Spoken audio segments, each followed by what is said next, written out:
Good morning and welcome to Dordt University. My name is Eric Hoekstra. I get to serve here at Dordt as president. I've been doing so now in my 12th year, which brings us back to the election of 2012. And since that time, Dordt has had a tradition. We are in Iowa. Both parties for a long time had the caucuses in Iowa. Now just the Republicans do, but we've had a long tradition of inviting every candidate from those parties to Dordt. We want our students to be able to engage in politics meaningfully. Dordt's mission is an institution of higher education committed to the Reformed Christian perspective that equips students, alumni, and the broader community to work effectively towards Christ-centered renewal in every area of life. Well, politics is one area of life. Maybe it's becoming all areas of life in some people's mind, but let's remember, politics is only one area of life. But if we're going to engage that meaningfully as Christians, we have the opportunity in Iowa to meet these candidates. And this morning, what a wonderful thing to open our campus to you, to the candidates that have agreed to be here. Randy and Lynette have invited all the candidates from their party to this event, which is why Dordt's happy to host it. It's my pleasure to welcome you all here. And I love it that Iowans get to meaningfully engage. And to Dordt students, welcome here. What a joy it is to welcome you here this morning. I'd like to invite out Dawson and Allie Feenstra. I just signed Dawson's diploma a few days ago. He's a December grad, and Allie will graduate in May, Lord willing. Two Dordt students, they're going to lead us in a prayer and a pledge. Dawson and Allie, welcome, please. Will you please bow your head and pray with me? Our Lord and Heavenly Father, thank you for allowing us to gather together this morning to talk freely about our government with those who want to govern. We are thankful for this country we live in, where we can openly worship and pray without persecution. We are grateful for the bountiful blessings that you have bestowed upon our nation. We pray that we may continue to be one nation under your reign, knowing the difference between right and wrong. We pray for the candidates today. Please give them clear minds as they share their vision for America's future. We also pray for our current leaders and ask that they may look to you for guidance and direction. Fill them with wisdom, justice, and mercy. Help them to be the hands and feet of Jesus. We also ask that you work in each of our hearts to have the courage and ability to be disciples of you, furthering your kingdom in all that we do. We pray that all those here will be blessed with your discernment to choose a strong, God-fearing leader who will bring peace, unity, and justice to this great country. We ask all these things in Christ's name. Amen. Would you please stand and join us in saying the Pledge of Allegiance? I pledge allegiance to the flag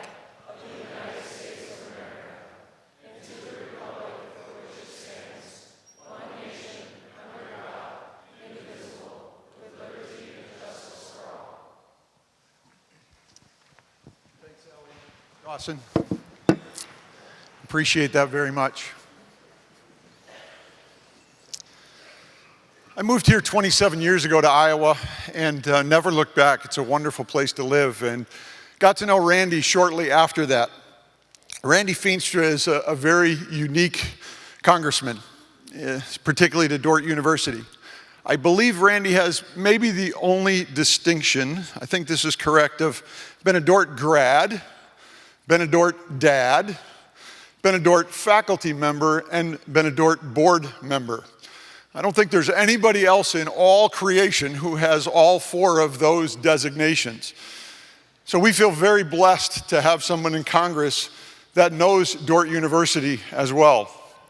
Randy's life has been one of public service. I think that term is one to keep in mind this morning as you meet the candidates. Think of it as a servant. We say that at Dordt intentionally. I get to serve here as president. And Randy brings that kind of an atmosphere that he is serving.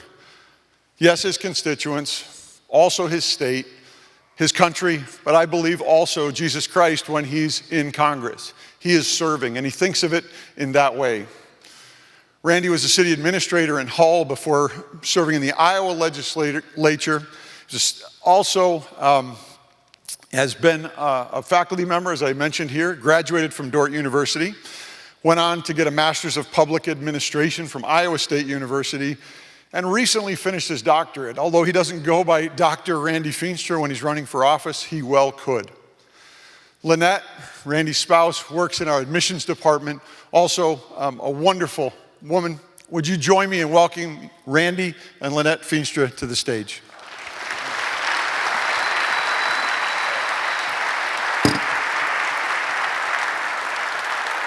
Thank you, my friend. Thank you. Enjoy today. That's great.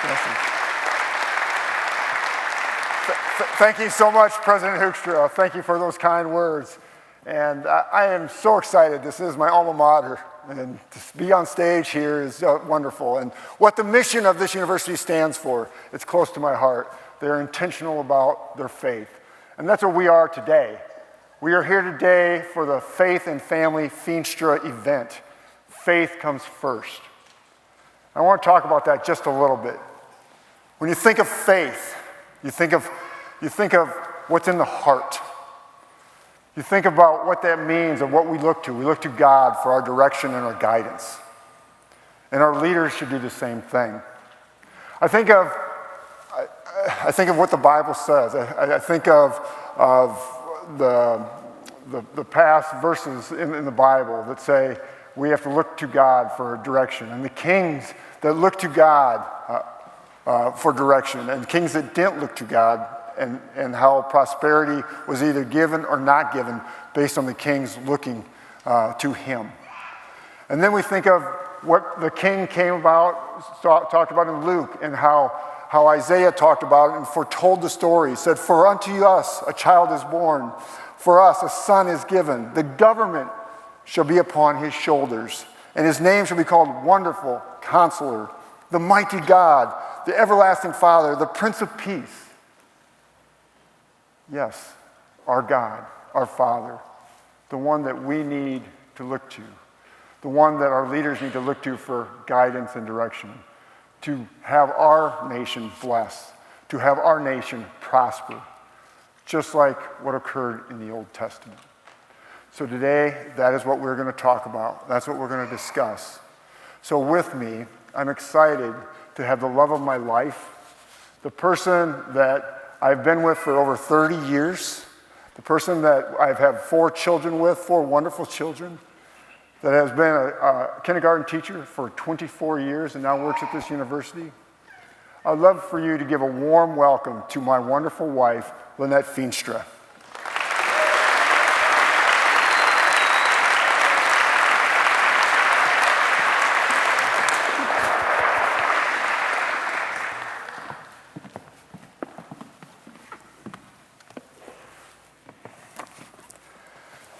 So for our first candidate, I'm so excited to have the governor of Florida and his wife come, First Lady Casey.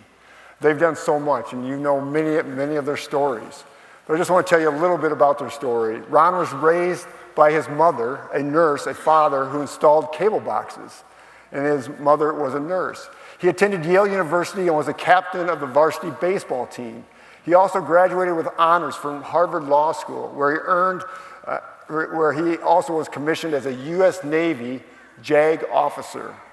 Ron was a prosecutor for Florida. He was elected to Congress in 2012, and in 2018, he became the governor of Florida. In 2020, he again ran for governor and set a record-setting nearly 20-point win over the Democrat competitor. Casey, his wife, is also amazing. She has a career and holds a degree in economics from the University of Charleston. She went on to be a newscaster and was on a television host for the Golf Channel. Her initiative in Florida is Resiliency Florida, a goal to equip students with the skills that will help them learn to preserve their life's inevitable challenges by creating brain health. She also leads a cause called Hope Florida, a pathway to promise to support youth aging out of foster care. So please, if you could, let us give a warm, wonderful welcome to Governor DeSantis and his wife, Casey.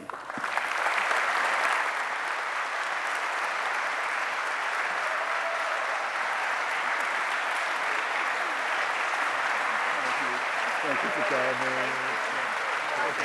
Thank you. Thanks for coming.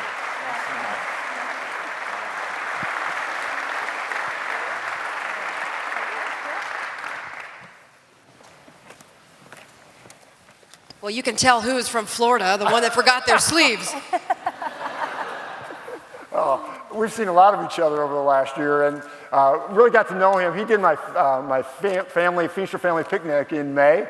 Then it was a little warmer, a little different weather, but now you're seeing what Iowa all has, right? I mean, the warm weather to a little cooler today. So. Well, we were in Sioux City. We flew in late last Friday night.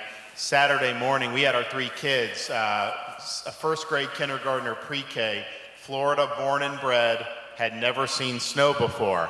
So they wake up at 5:30 in the morning, look out the window, they see snow, and all of a sudden, you know, Katie barred the door, they wake up their mom and dad, and they had to go out there and do it. So they've now been able to throw some snowballs, hit me, hit their mother, and they told me, they're like, Daddy, you know, we like the snow better than the beach. And I'm like, oh, so that means you don't want to live in Florida anymore? They're like, no, we want the snow in Florida. I'm like, it doesn't work that way, kids. You got to make a choice. Well, they could come and live here if they wanted to, right? Well, I just want to talk, obviously, this is our Faith and Family event. And I want to just ask you, you know, growing up, both of you, what did your faith and family mean to you? And how does that apply and shape how you serve our nation and serve your state?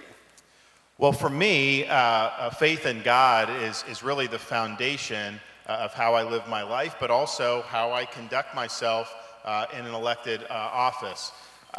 When you're doing what's right, when you have your compass set to true north, every single day in this process, media, opposition, everything, it's all designed to push you off course. It's all designed to divert you from being able to achieve what you're looking to achieve. And so having that foundation of faith in God is really what keeps you centered, and what allows you to keep that compass set to true north, especially when you're dealing with things where you're taking a lot of incoming. I mean, during COVID, we had to take a stand in Florida. We believed, contrary to the Faucis of the world, that kids should be in school, that we should have the businesses open, that we should be not forcing people to take these vaccines. And we got pilloried for doing that. And a lot of people said you're making mistakes because you're getting hammered, but you know, you got to kind of look beyond that moment, and you got to know that ultimately God has a plan for this, and let the chips fall where they may. I don't know that you're able to do that if you don't have that foundation of faith in God. So when people ask me about, hey, what do you recommend in terms of leadership? Well, what should people think about? I think there's a lot of things, but what I tell people, first, put on the full armor of God. I think that's so true. And you know, our daughter the other day had a homework assignment, and it was to memorize Ephesians 6, 10 through 18. And I don't think that was a coincidence, because he invokes putting on the full armor of God, the belt of truth, and the shield of faith.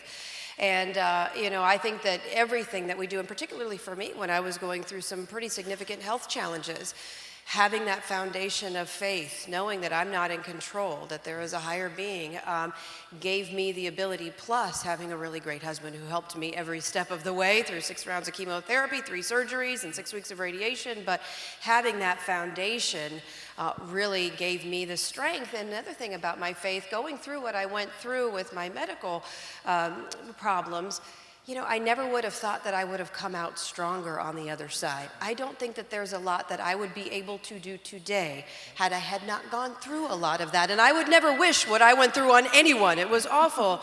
But it's amazing that the Lord really works in mysterious ways to put you in positions to be able to accomplish things He ultimately wants you to do. Thank you so much. Yeah, we appreciate your thoughts on that. And Casey, we're just really thankful that you are able to come today with your husband, and we appreciate your willingness to sit down and visit with us. We know you have 3 small children, and being on the campaign trail is definitely a sacrifice for your family. Randy and I, like many families in our community, we keep very busy with our work, our kids' activities, and so we need to really, prioritize to make time with the family, spend time together making meaningful conversations, make sure you take the time to sit down with them, pray, read the Bible, attend church. So I know that is very important to the people of Iowa too. So Could you tell us what it's been like balancing your family life while campaigning and then fulfilling your duties as governor and First Lady of Florida? Yeah, sure. No, I'm happy to do it. So this is one of the rare exceptions where they are not with us right now. They usually are with us wherever we go, and we feel that that's very important. Not only do we want to spend time with them, clearly, because if there's one thing that people say to me wherever I go, they say in a blink of an eye, they're going to be in college. Enjoy it, it goes fast. And so we want to be with them, but also this is an opportunity for them to understand what we're fighting for. We're fighting for their future, their ability to be able to accomplish the American dream, and really to understand our system, where our rights come from. They come from our Creator. The government's put in place to protect the rights that we innately have. It's never too early to start empowering our kids to understand they're the next generation that's going to inherit this republic. So they need to have a good foundation, and we do that. And so, it's funny with our son. He is the biggest Ron DeSantis fan you have ever met in your entire life. And so he's in kindergarten. So, you wonder when you're talking to your kids about the importance of the election and the importance, what dad is fighting for. And he will watch every debate. He will watch, interviews on YouTube. And so again, you wonder, how much do they really resonate? He's in kindergarten. So one day I'm walking down the hallway and Mason looks at me and he goes, "Mama?" I'm like, "Yeah, buddy." He goes, "Our nation is in decline." And I said, "Why, yes, that's accurate. It's true, Mason." But it's true. And on a funnier note, he was watching, so this is just a side note. He loves football. Green Bay, it doesn't matter. He loves the Jaguars. He loves the Bucks. You name it, he will watch, and he loves football scores. So no matter, he's always trying, he'll write them on a board, and he'll tell you the day after. He's better than Siri. He'll tell you who played Thursday Night Football and what the score was. And so there was a debate the other day against Gavin Newsom, and of course, and Ron. And so he was asking, he goes, "Did Dad win?" I go, "Yeah, buddy, Dad won." And he goes, "What was the score?"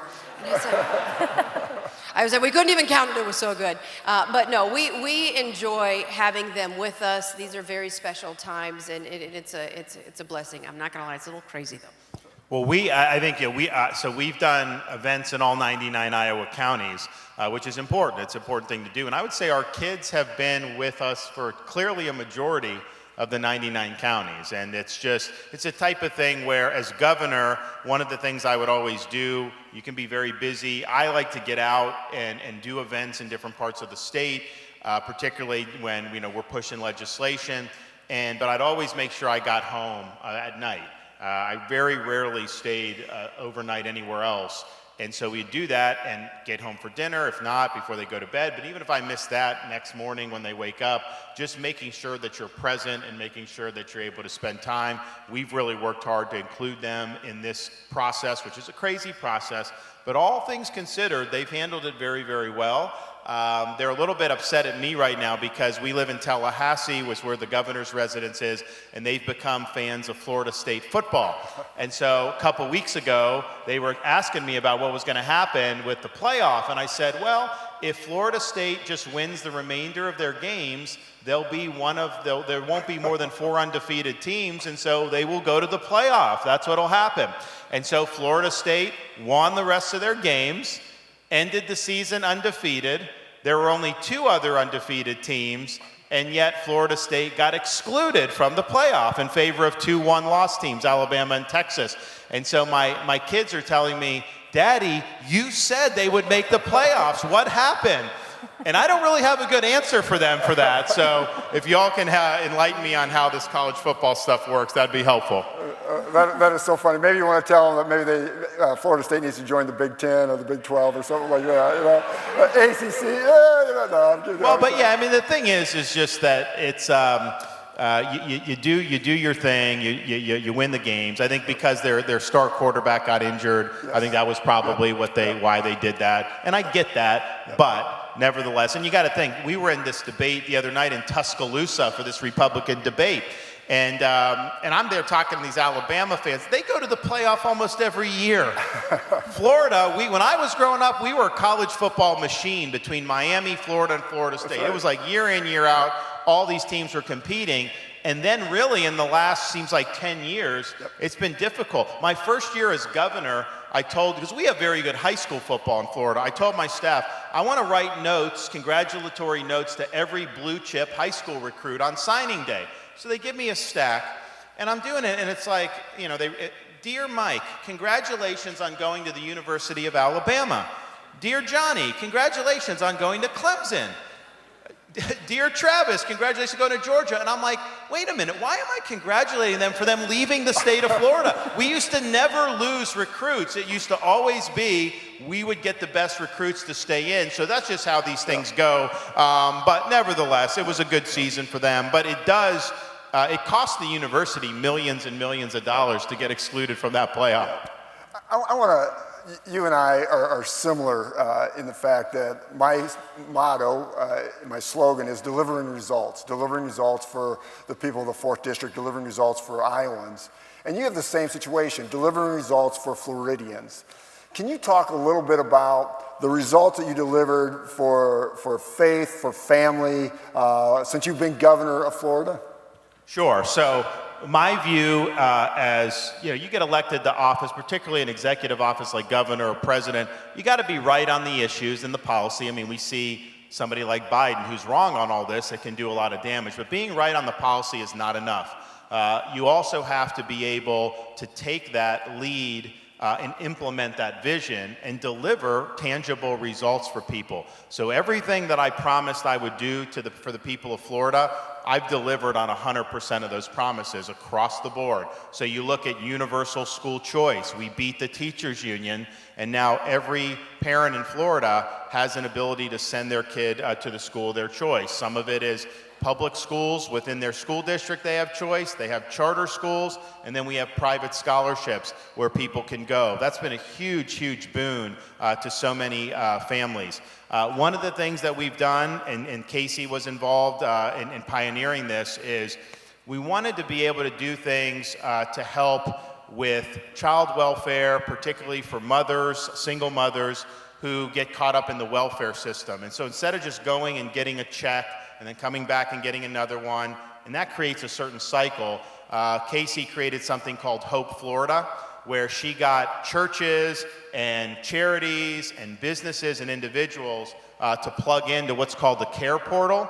So if somebody shows up and they need something, maybe they have two twin daughters that are 1 year old and she just got kicked out of her apartment, that need will go and the churches will get it. And you'll have a church that'll come, bring that family in. And guess what? Once that happens, they don't go back for government assistance. They're on a pathway to prosperity. So these are difficult things where we've recognized that the faith community needs to be brought to the table to be able to deliver results for people. You cannot do it through a bureaucracy. That is not going to give anybody a path to independence. So we've worked very closely, and a lot of these blue states will not work with their churches. They view that as just totally unacceptable. We disagree. And the final thing I'll just say, we've been very strong at upholding religious liberty in the state of Florida. If you think about it, we have now situations where you have a football coach in Washington State, Coach Kennedy. He lost his job because he was going to midfield after the game to say a prayer. And a lot of players joined him, but it wasn't even required. You could do it or not.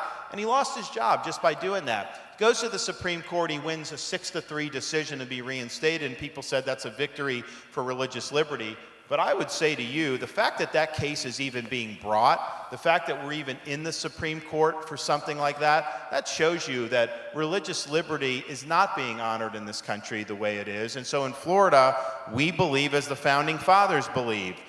Your right to practice your faith is not something that's given to you by government, it's something that's been granted to you by God.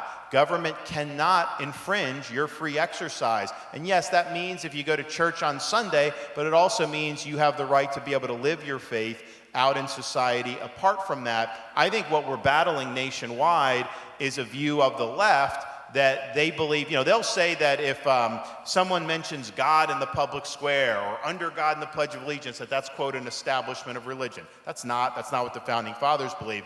But they really want to establish religion. It's just a religion of secular leftism.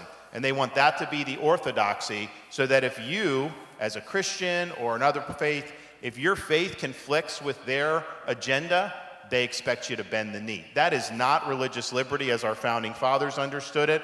We reject the left, what they're doing. In Florida, we reject that, but we need to make sure we have full religious liberty nationwide in this country. Yep.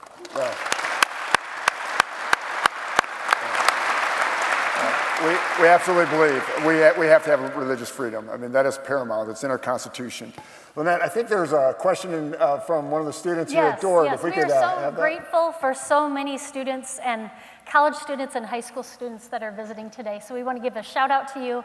And some of the students submitted questions, and so we're just very excited to have them engaged in the political process. And, you know, seeing their passion gives us hope, you know, for America's future. So our first question is from Matt Haken, who is a civil engineering major here at Dordt University. Matt, can you raise your hand, please? All right, this is Matt's question. Governor, our education at Dordt stresses the need for our Christian faith to inform all aspects of our lives, including when interacting with people we do not agree with. How will you show kindness and humility when working across the aisle while not wavering on your own convictions? Well, it's a great question, and thank you for that. My philosophy has always been this. You know, I have very strong principles. I'm willing to go out and fight for that. I'm willing to go out and fight for the people that I represent, especially when it's not easy. And we have big battles that we fight. And fortunately in Florida, I've won those battles. I mean, we beat Fauci on COVID. We beat Soros on crime by removing some of these radical prosecutors. We've beat the left on ensuring election integrity, and on down the line. And it's important that we actually fight and win.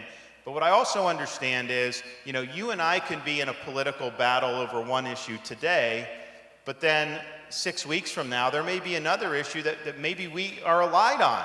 And so if you disagree with me 80% of the time, that's fine. And we can fight on those 80%. But if you agree with me on the 20%, I'm willing to put aside the previous disagreements and work with you on the other 20%. I think that's the way you're able to get more stuff done. I think that's, and honestly in Florida, if you look at a lot of the stuff we've done, as much as the media, anything we do, they try to mischaracterize or whatever. But a lot of our biggest initiatives, we're getting almost unanimous support in the legislature, some of the things that we've done. So I think that somebody who is willing to work on those issues, and then of course within kind of more on our side, not every Republican is going to agree with me 100% of the time, but my 80% friend is not my 20% enemy. I want to work with them. I want them on the team for that 80%. I just think that's a better model of leadership. I think we want to bring as many people into the fold as you can. You don't water down your convictions. We're not going to do pale pastels. We'll lead with what Ronald Reagan called bold colors, but we're also going to do it in a way that's maximizing our ability to build coalitions and deliver results. Absolutely. Casey, I want to ask you a question. Lynette and I found that we grow closest to the Lord in hardships. And it's always tough. And I know you had your bout with cancer. I know you lost, I believe, a brother early on. And how does, going through trials, what advice would you give to others that are fighting these battles right now? How does this help and grow your faith? I mean, I think it's all about being rooted in faith and just having a strong understanding that, you know, you might not understand why something is happening, but just believe and stay strong and do everything that you need to do to go forward. And that, like I said earlier, ultimately you can come out stronger than you could ever have imagined, like I said. And so, you know, one of the things I've tried to do, particularly with the cancer battle in the state of Florida, is I was so blessed, I mean, beyond blessed during my difficult times, because people all across the United States literally were sending me letters and prayer verses and cards and have faith and stay strong and crosses, and it was overwhelming to the point where I was like, this can't just be for me. There are a lot of other people out there who are struggling too, who really could use these words of wisdom, and that they could really use that faith to be able to pick them up, to give them the courage to persevere. And so we started an initiative in Florida, and there's a lot lot of components to it, but one of which is to be able to provide an avenue electronically for people to be able to pray for others who are suffering. And also, a lot of people who have been through stage 4, stage 3, stage 2, stage 1, to say, hey, listen, I got through it, you can get through it too. It's going to be difficult, it's going to be tough, have faith, you can get through it. And so that's one of the things that we've really tried to do, but just being strong and rooted in that faith was what really, when it was going through tough times, what I fell into, and it saved me. Thank you. Good, thank you. Governor, before we let you close, I want to ask you about a campaign video you recently put out. It noted that you and Casey had spent many weekends visiting churches throughout the state and for the need to acknowledge the truth. What have you learned from your experience traveling and meeting with Iowa's faith community, and what do you mean by we must acknowledge the truth? Well, I think it's been great traveling Iowa, partially because you really, when you're in a position of being an elected official or a candidate, you can get lost in kind of media narratives, you can get lost in some of the stuff that people put out there, but you got to get underneath that and actually talk to the people that you're seeking to represent. And so the concerns, and when people are telling you things that they're concerned about or asking you questions, a lot of times that's not what you're seeing in kind of bright lights out of some of the elite media organizations. So there's a lot of value in doing that, and especially here in Iowa, because people are invested in the process of the caucuses. I think you see a lot of just decency, patriotism, God-fearing people that really love this country and want to see the country succeed, and don't like what they're seeing with everything that's gone wrong, particularly over these last 3 years. So I come out of it with actually a lot of optimism, because I think the backbone of this country is reflected by the people that I've met in Iowa. And it's that backbone of the country, those values that are represented there, that are ultimately going to lead this country into a strong revival. And that's what we need. I mean, we need this country to be reflective of its best principles and best values. And if we do that, we will succeed again. Thank you. Values are so key. We have to get values and family back into society and what's happening. So as we've got a few minutes left, all right, I want you to think about, what is your closing message? All right, what is your closing message to Iowans? January 15 is right around the corner. We got 5 weeks left, thereabouts. We're in the home stretch. What do you want them to know most about you? And I'll ask Casey if you could talk about your husband first. How much time do we have? Yeah. I got a lot to say. Yeah. But if you could just summarize, and then I'll have obviously the governor take it from there. But what do you want them to know? I mean, there's so much. I mean, obviously he's a dad of a 7, 5, and a 3-year-old. I mean, I would talk about his military experience when he went through 2 very liberal universities, Harvard and Yale, but came out more conservative on the other side. And, he saw 9/11. He decided to commission as an officer in the United States Navy and serve and actually go over to Iraq because he wanted to give back and fight for our first principles. I mean, I can talk about the fights, and he's talked a lot about beating Disney, beating the teachers union, standing up for what's right, delivering on 100% of his principles, and everything that he said he would do for the people of the state of Florida. But if there is one thing that I really want you to know about Ron DeSantis, is that, and this is particularly highlighted during COVID, because the world descended upon Florida. I mean, the left was coming after him, the media was coming after him, Republicans in Washington were coming after him, the CDC, the NIH, and it was relentless, day after day after day. It wasn't just coming after him in one news cycle and then they were on to the next thing. I mean, they never let up with some of the worst things you could possibly imagine about somebody. But he held true to what he knew in his heart was right.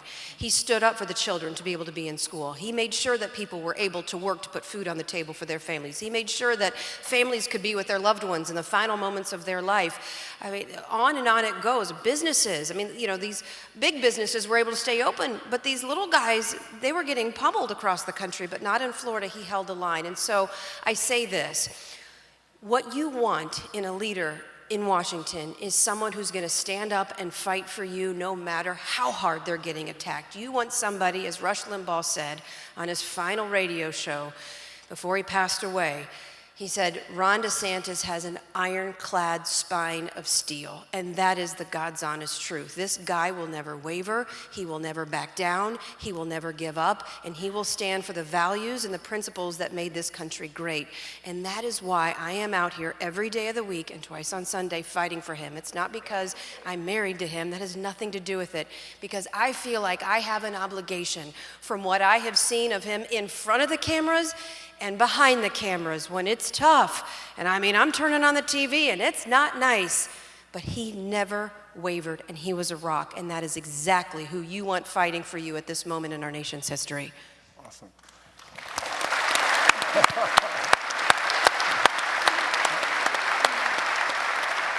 Thank you. Thank you. That's passion. That is passion. I'm just so proud of you. I love it. I love it. Take us home, Governor. What do you want everybody to know as your final thoughts? We need a strong two-term president like Ronald Reagan. So after serving you for 2 terms, I'll be able to look back on that and tell you that we've restored the American dream in this country. You're not going to be held down by inflation, interest rates, excessive bureaucracy, Green New Deal. We'll fix all of that. I'll be able to tell you that we've restored the sovereignty of this country. Drug cartels are no longer going to be ruling the roost.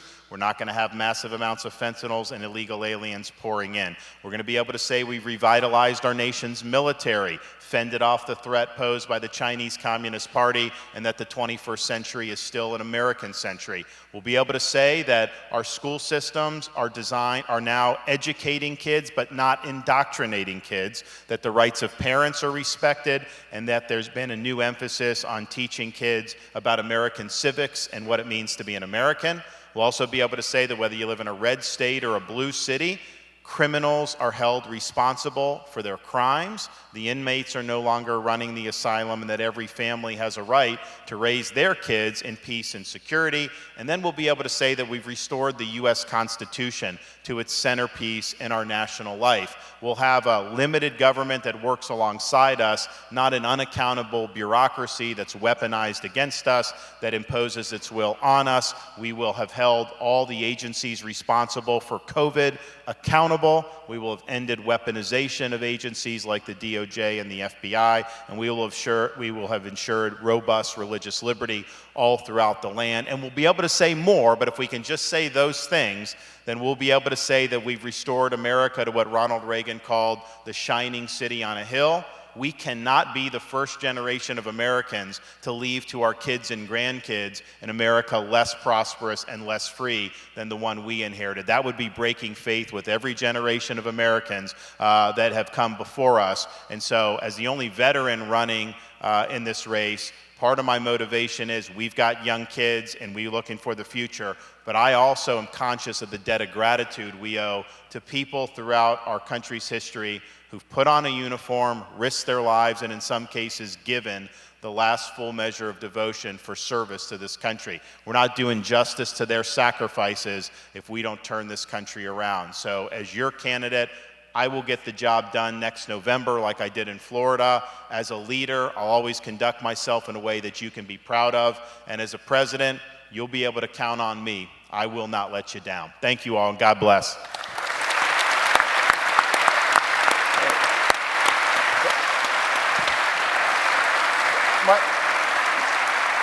My wife and I want to thank you for coming to our home area.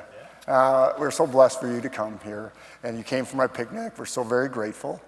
We will see each other more on the campaign trail over the next 5 weeks, and we humbly ask that you continue to come here even as the caucus leaves our state, that you don't forget about us in Iowa, and if you become president, that you're always close to our heart, and that Iowa always will mean something to you, hopefully. So thank you so much. God bless you guys. Thank you. Thank you so much. That was fun. Is that good? Thank you. Okay, thank you. Thank you. Thank you so much. Thank you. Next time I'll bring plates.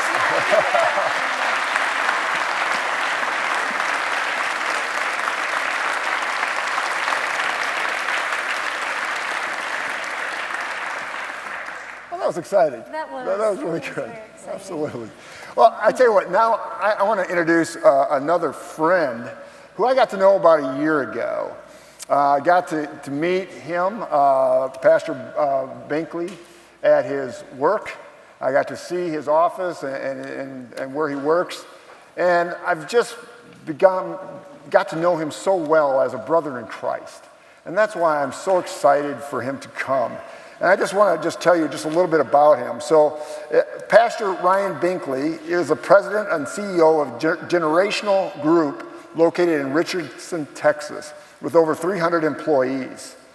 His wife and him, Ellie, are also the founders of Create Church, a multi-ethnic, multi-generational church in Richardson, Texas.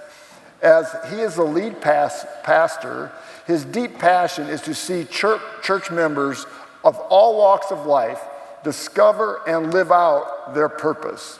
He holds a BBA at the University of Texas and an MBA from Southern Methodist University. Ryan and Ellie were married in 1999 and they have 5 children. They chose to adopt their youngest child from South Korea, where Ellie was born before immigrating to the U.S. with her parents. It is one more way their faith has led them to reach across boundaries, finding unity where others might see differences. So please give a warm Northwest Iowa welcome to the Binkleys.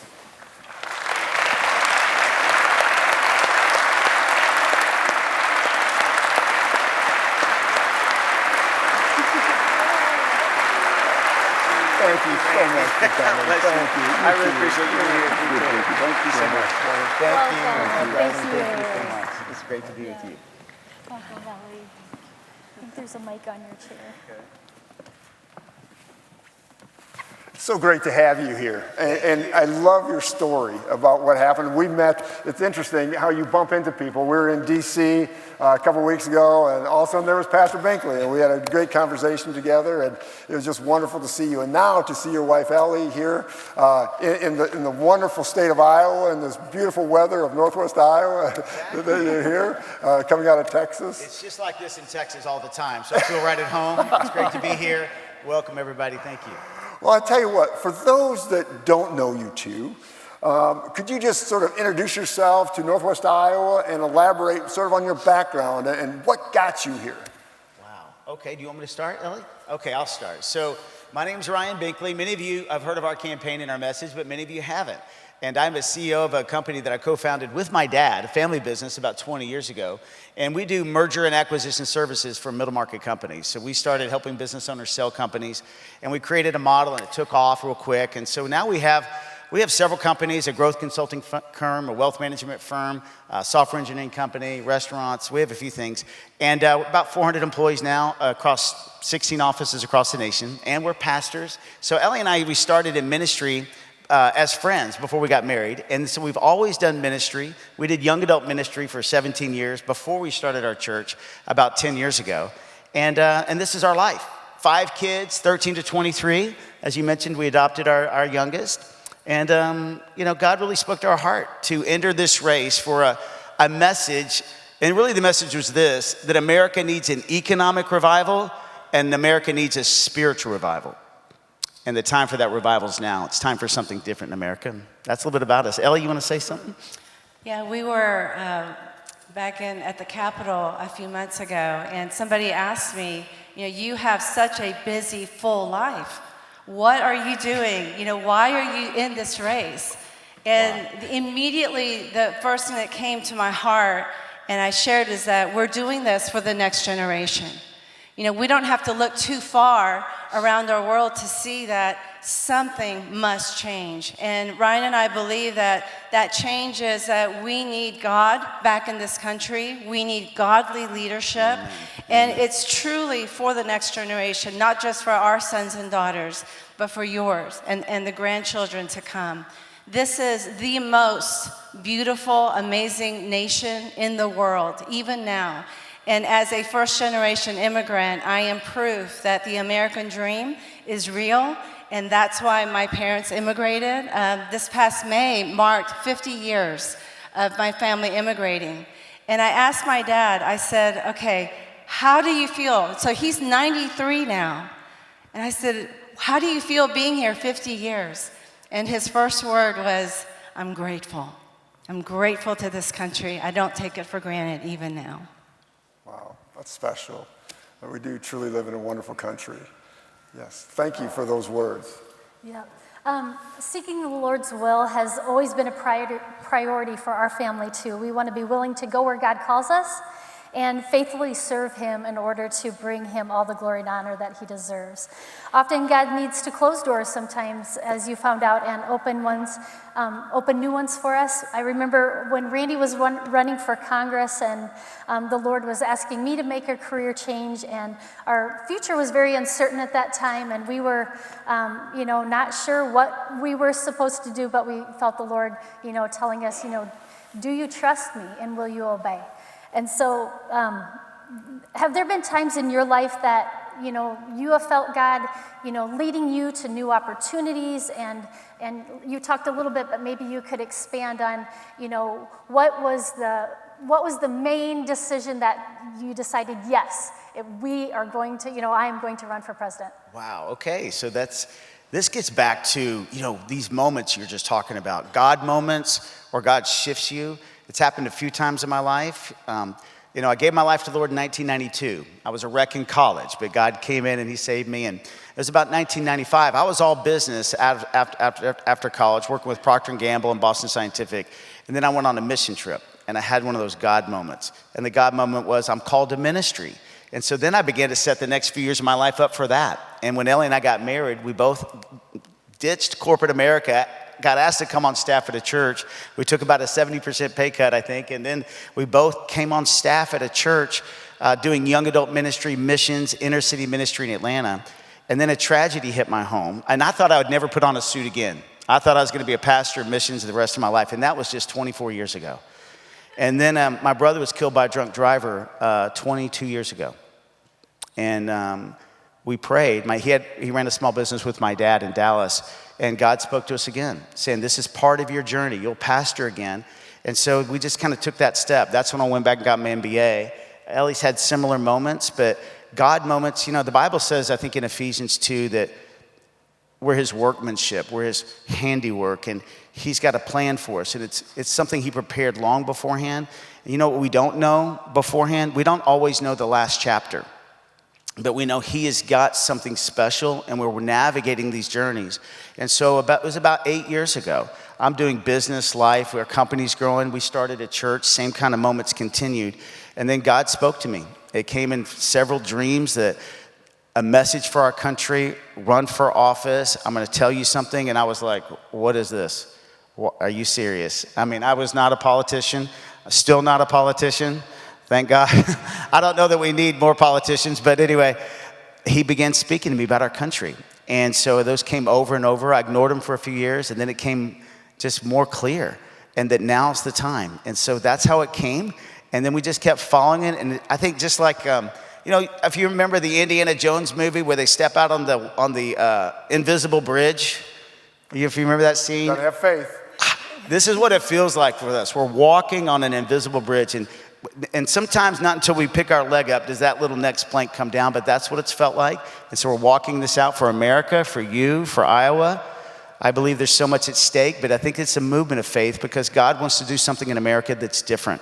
And that's what I'm hearing. There's something coming we're not ready for, and he's sharing with me some things about our budget, healthcare, families, faith, the hatred and division in our country, what he wants to change, but that's a little bit about it. Thank you for sharing the story. That is wonderful. Ellie, you got dragged into this with your husband. That's a big step. So obviously this is new to you. You're on the campaign trail. You have 5 children. So how does this play out? I mean, do you take your children with you periodically? Can you just tell us about your children, their ages, their activities a little bit? Just get to know your family a little bit. Absolutely. So we have 5. Our oldest is 23. He just graduated from Baylor University this spring, and he's working on his MBA at SMU. We have a daughter who's about to be 22. She's a senior at Baylor also. She's doing marketing and PR. We have a sophomore at TCU, a daughter, and then 2 boys at home, a sophomore and 7th grade. So the way our family has always been, is that, Ryan he's just such a leader that he gets a thought or something, that God is speaking to him about, and he'll share it with me if it's something really out of the blue like this 8 years ago. And he would talk about it, and I would be like, well, I haven't heard anything yet, okay? So I don't know. But over time, he never does anything that's really big without us being in agreement. And so we both pray, and I felt like I heard the Lord say, you know what, this is something I have for you. And once we have that, then we gather our kids, and we say, okay, we've got some big news, and we want you to pray, and how do you feel? And they are 100% on board. They are so excited about this journey.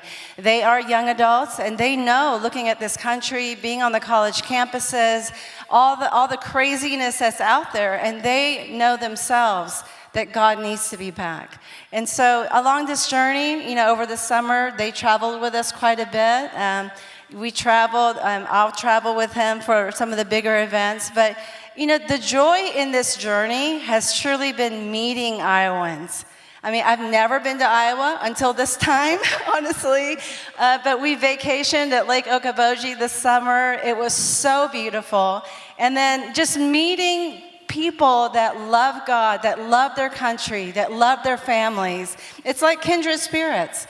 And so it's really been a home away from home, and I'm just so grateful that you have Ryan Binkley, who, a lot of people look at him and go, what qualifies you? You've never had political experience. Who do you think you are jumping into this?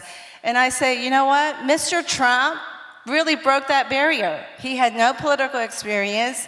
He made the way. And now we have this man of God who truly has a vision from God. And I know we're about to be married 25 years on January 2nd. He has led us in this way, stepping out in faith. And I know that when he says, this is what God said, I trust that. He is a great leader. And so here we are following all 6 of us and 2 dogs. So it's an exciting journey, truly. It's great to have your kids involved, right? I mean, it's great to have your kids. I'm not sure if they do different things on the campaign trail with you. As you noted, they come with you periodically, but it's so special.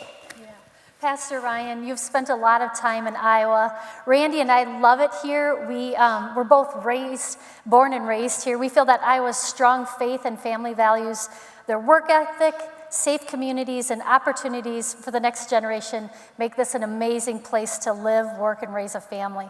So on the campaign trail, what have you found to be the key concerns of Iowans? And if you were elected president, how would you create solutions to these issues? Wow. Well, the number one thing, we've been to all 99 counties. We hit that about a month ago. So now we're going back. And at some big events, a lot of small events. I mean, every pizza ranch, every single one, I think, coffee shop in town. I've eaten so many donuts. If somebody gives me one more big pecan roll, I don't know what I'm going to do. But anyway, because I've gained some weight here on this thing. Have you had pizza? Yeah. Pizza ranch? And all the fried chicken you can imagine. So anyway, I'm back now on a diet. But, everyone, it doesn't matter who they are. There's a couple things that's really impacting us all, and I think we all know what it is. It's inflation. And how are we making it today? On our very first trip here, we got off the plane and got to the hotel, and an Uber driver picked us up. And it's a young lady that had just got a job at John Deere, good job, but she was just getting out of the probationary time, and she's picking us up. She's been working full-time for several months, but had to work 20 to 30 hours extra on her only days off to make it work. How many people do we know are having to do just that, take extra shifts? One of the biggest things I've enjoyed is speaking to young people as well, and college students. I've been with a lot of young Republicans. We were with Iowa State, just about 60 students just a few days ago. Most young people think this is normal. They don't know anything less. They haven't had an environment like we had 20 years ago. Right now, 50% of young people are having to come out of college and live with their parents. They think that's normal. It's not normal. When I got out of college, I had an apartment. It wasn't a huge salary, but I had an apartment and paid for it, and a car, and I had money left over each month. And now we're in an environment where it's because of our spending, Randy. We are spending $2 trillion in debt every year. We're going to be $50 trillion in debt in about 6 years. And so this is the reason I'm in this race. I'm an economist. I see things from financial. I'm not sure everybody, but I'm probably the only person that's still currently making payroll every single week for everybody. Vivek may be doing that, I'm not for sure. But I'm making payroll every week. We have a couple hundred volunteers at our church and that kind of thing. People's lives we see every day, they're struggling.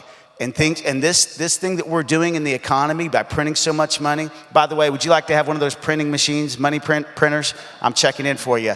But they don't trust us to have one, and I don't trust them to have one anymore, because what it's doing, it's causing the poor and the rich for the gap to get broader. People talk about the wage gap or the wealth gap between the poor and the rich. It's not because of tax codes. It's because we keep printing money, and the poor and the lower middle class pay the exact same that we do for food, shelter, clothes. Their rents go up, and it's eating away every dollar in their bank account. So I'm running for them, and I'm running for the next generation. I'm running so you can have the same opportunity that we had when we got out of college, that you could get an apartment. A few years later, you can get a house. That's in jeopardy today, and we're going to run to see this changed. And we actually put together a 7-year plan to do it, and so that's what I'm sharing. That's what I'm seeing. People are scared. They're going, are we going to get out of this? And how? And then what's the division, the hatred? It's not found here in Iowa, but we see it all over, and how are we going to end that? So you bring up the debt, and obviously this is probably my most important issue right now. I mean, we are $34 trillion in debt. It's going to be on the backs of our kids and our grandkids.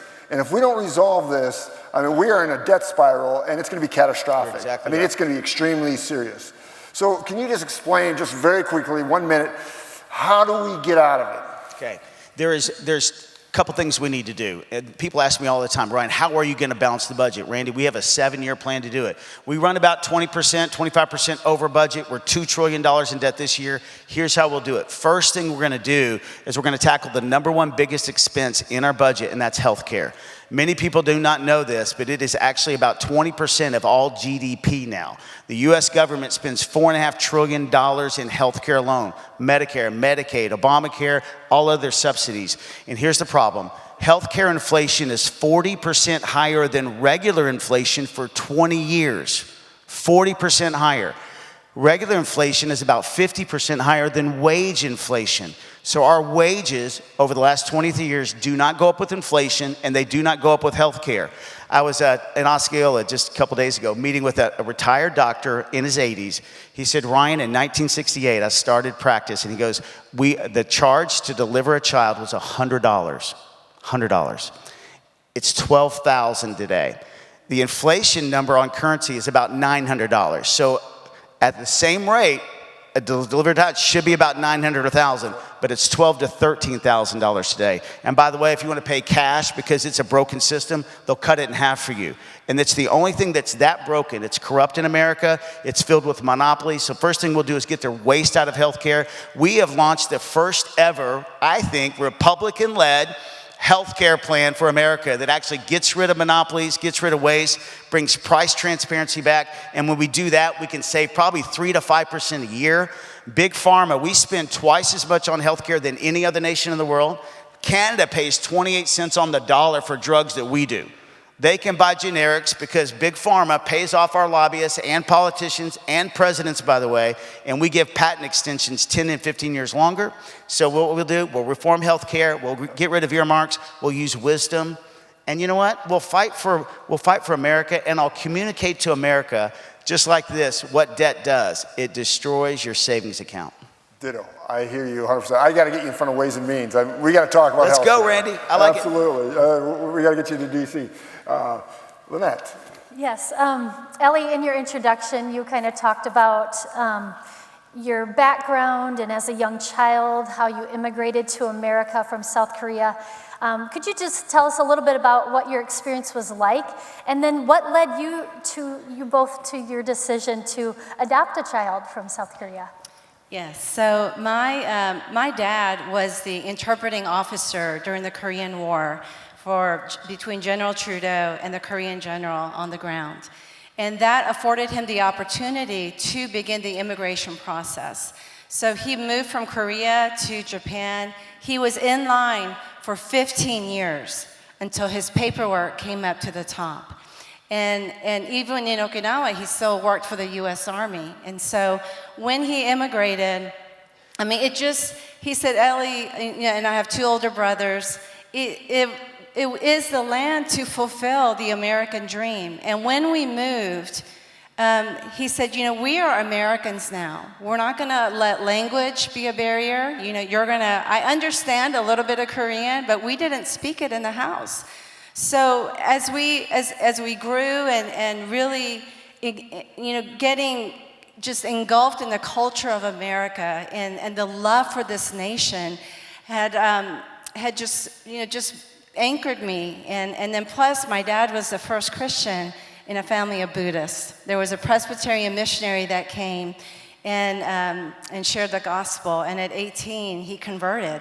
And so all that laid the foundation. But when they immigrated, they left me in Korea with my grandmother until I was 7 years old.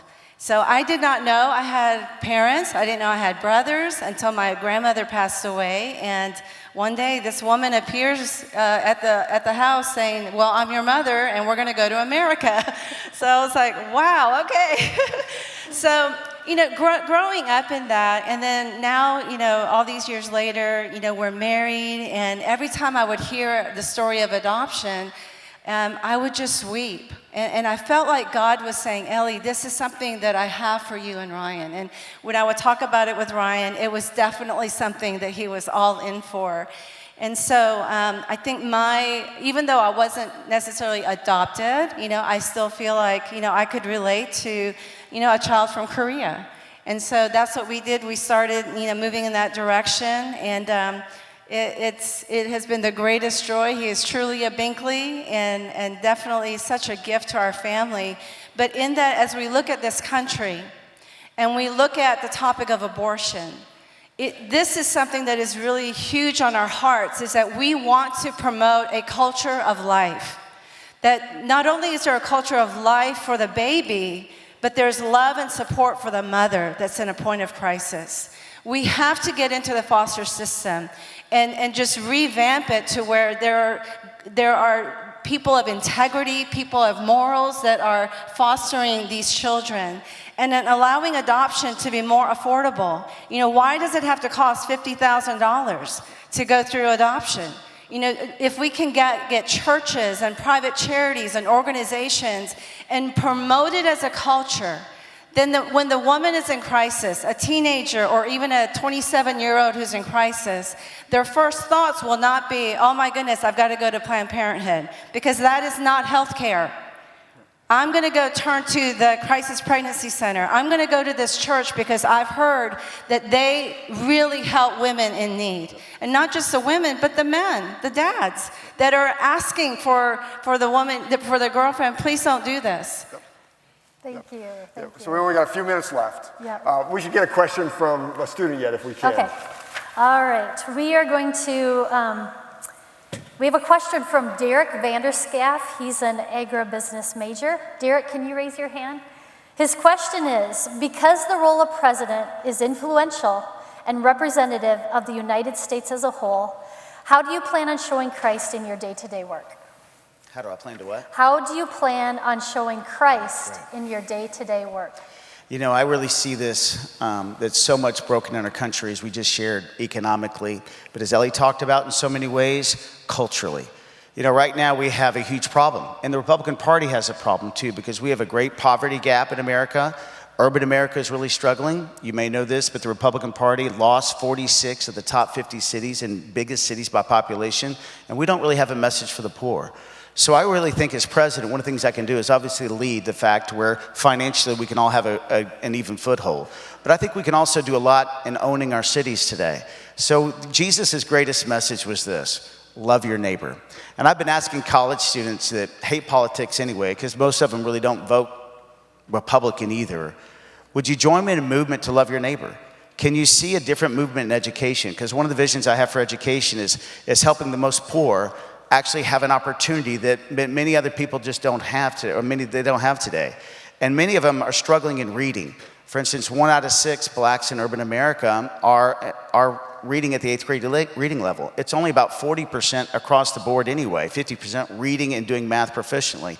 I want to start a volunteer movement with college students. I'm asking college students everywhere, would you join me in a movement? Would you give a few hours a week and donate it to the life of one child? And I think if we can show this and demonstrate this, I've been volunteering at my church for, in some way, 15 or 20 hours a week for a long time. We can give a few hours a week. We can change the culture of America. You can change the culture and the life of a child, and we do that, we can change the world. So I would just try and show this. Let's lead by example. Our daughter's doing this now. Catherine, she's helping just mentor a young child 1 day a week, just going and spending life. We can change the world if we do this. And I think it's just about seeing the unseen people. As president, I'm not running for just to be the president of the Republican Party. I'm running to be president of the United States of America. And we have such a fist fight between the right and left, and we need to fight against evil. But I do believe this, the world's wanting to see us healed. You know, Abraham Lincoln said this, he said, the greatest danger that could come to our country is not gonna come from China, elsewhere, and he didn't mention those nations, but abroad, but he said this, it's gonna come from ourselves. We ourselves would be its author and finisher. So I would lead by example, to love the most hurting, the most vulnerable, see them, help them practically, teach vocational trades. Let's help them have an opportunity to see this, a true Republican alternative to socialism, because that's what they need. They need a true reason to see it, but we have to show them or it won't resonate. All right. Thank you so much. Thank you for those comments. We got about 30 seconds left, so Okay. take us home. 30 seconds. Final pitch to Iowans for January 15. Why should they vote for you? Iowa, I want to thank you, Randy, and thank you, Lynette, for having us here. Thank you, Iowa, for being the voice, I think, also for the unseen. You know, right now, there's a system out there trying to keep voices like this about an economic revival and a spiritual revival from being heard. And I really appreciate Iowans because there's a lot of people out there in big media that doesn't want to hear it, and even some forces here in Iowa, some, not though Jeff Kaufman. I want to thank Jeff Kaufman. He's helped us out. He's helped get this voice out. Also, it's just time for Iowa to know that many forces are trying to keep your voice from being heard. When they try and raise levels of debate levels, I've got 81,000 donors. And so it's time to let the 81,000 people and the people of Iowa to hear, you know what, that we want to see something different in our country. And I'm really running for this reason, for the unseen people of America, to get our budget back in line, for do what we think is right on the border, a true plan for security, but also that meets the strict worker needs that we have, that does something different for America. So I'm asking you to hear it. I'm asking you to go to Binkley2024.com, check us out if you haven't heard from us, and follow us. Caucus for us, vote for us, share it with some friends. Say, I don't want the same old thing that I've had. If you're tired of the division, if you're tired of the debt, vote for Ryan Binkley. We need you and we need your help. I believe in America. I believe in Iowa. I believe in this process, and I believe in you. And I believe that God has something special for our days ahead. It's going to take faith for us to do that. And it's going to take God. And I believe God has a great plan for our country. Well, God bless. Thank you so much. Thank you, Ellie. Thank you, Pastor, for being here. Thank you. Thanks Thank for you being so here. much. You did great. There you go. Yeah, thank you. That was the best 30 seconds I've ever had. Thank you. Thanks for coming up here. Thanks for letting me share. God bless you. God bless you guys.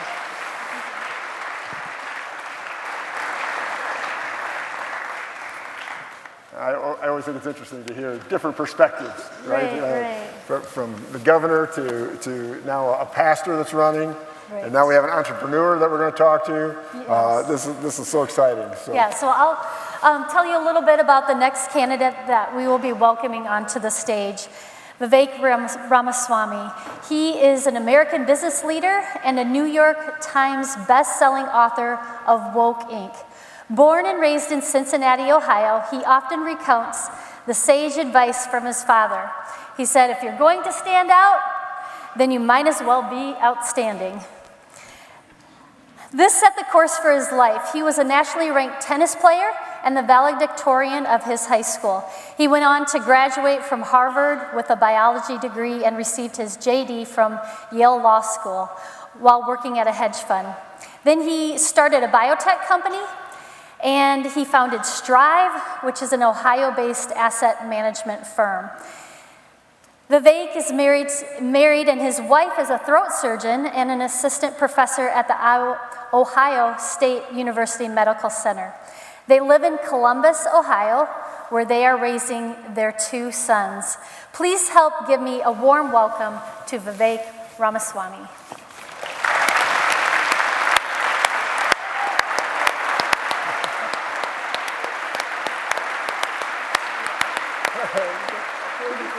She's elsewhere in Iowa, but we brought them in.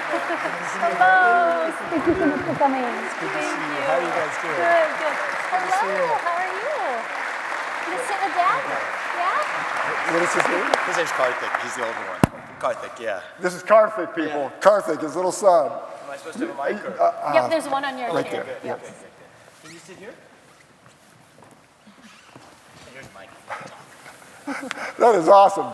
My wife Apoorva is elsewhere, and she's doing a few events as well for the campaign across other parts of Iowa, but I brought Karthik with me today. So. Hey, it's great to take your children with you. This is faith really and family. It's all about family. So we're enjoying it. We're doing it as a family, and it's good to be here. Say thank you for coming to Northwest Iowa. I know you've been here many times. Good to be back. Exactly. So it's just a privilege that we have you here and that you can make the time to do it. And you know what's interesting to me is you're 38 years old, decide to run for president. And I see that somewhat as refreshing as we have sort of 80-year-olds toward the top, right? And also we have somebody way at the end of the spectrum. Just tell me, and my wife, and the rest of us here, what pushed you at that age to say, you know what, it's time for me to run for president? Yeah, I mean, I know I am young by standards of people who have run for president in the past. I'm the youngest person ever to run as a Republican, that's for sure. I mentioned this on the debate stage the other night when they asked about our favorite president, and mine is Thomas Jefferson. He was 33 when he wrote the Declaration of Independence. We've never known that, 33. 33 years old. And he, mentioned this, among other things, he invented the swivel chair while he was at it. He felt like he needed to actually rotate to think, and I get that. But this guy just says, okay, I'm going to invent the swivel chair. And the funny thing is, when it came to the Constitution actually mentions patents. Jefferson was one of the fans of doing it because he was such an inventor. But anyway, I bring that up because there's a reason why these revolutions, these revivals, are often led by the next generation.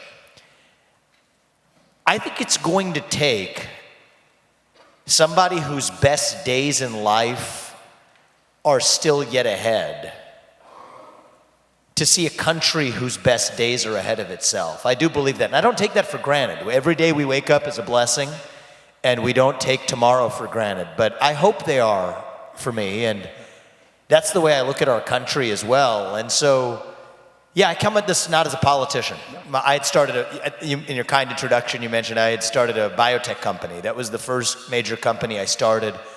Probably the thing I'm most proud of still to this day in my career is we developed a life-saving therapy for kids. Small number of kids are born every year with a genetic disease. 100% of them die by the age of 3 if they're untreated. And we worked on a therapy where a majority of those kids now live lives of a normal duration if they're treated. And that's an FDA-approved therapy. So that was my world. There was a series of events I've talked about in my book. After George Floyd died, there were BLM protests. I stood up against corporate America, taking sides in this. But I think that one of the things I did is look myself in the mirror and ask myself, look, I think that God puts each of us here for a reason. My faith teaches me we each have a purpose, and it's a moral duty to realize that purpose. And when I look myself in the mirror after we had our second son last year, had a deep conversation with Apoorva, we've lived the American dream, right? My parents, her parents as well, they've come here with no money. We've gone on to found successful companies. Apoorva's living her version of the American dream, saving lives every day. I am genuinely worried that that American dream isn't going to exist for our 2 sons and their generation unless we each step up and do our part. And for me, for a lot of reasons we can talk about, I think it's going to take a unique combination for who can lead this country forward.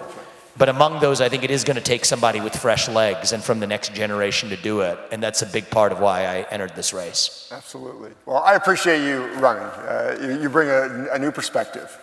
Yeah, we're sorry that your wife wasn't able to come today, but we understand, she, like you said, she's busy helping you campaign, and she's trying to balance her work as a throat surgeon. And how have you two been able to manage your campaign, your careers, and your family? And maybe you could just tell us a little bit more about your son and your wife and your other son too. Well, I don't think he's spoken at one of these events yet, but do you want to say hi to everybody? Want to say hi? The mic? He's taking a understandable. That's good. One of the things we learned early in this campaign is doing this as a family was the only way, right? I think as a father, my obligation is to my family. I'm not going to be shaken in that. And I think that that's part of what gives me my moral clarity, even in some of my views as it relates to the role of the U.S. president. One of the things is, just as I'm a father, my role is to my family. As your next president, if you all put me there, I think my sole moral duty is to our fellow citizens in this country. I think that in some ways, I mean, this relates to my view as a father, but it relates to my worldview and how I hope to lead this country as the president. You start with your family at home. That's the foundation. We're a citizen of this nation, the United States of America, not any other one. And I think it's our moral duty to look after our family as parents. It's our moral duty to look after this country as leaders, whether in Congress or whether in the White House.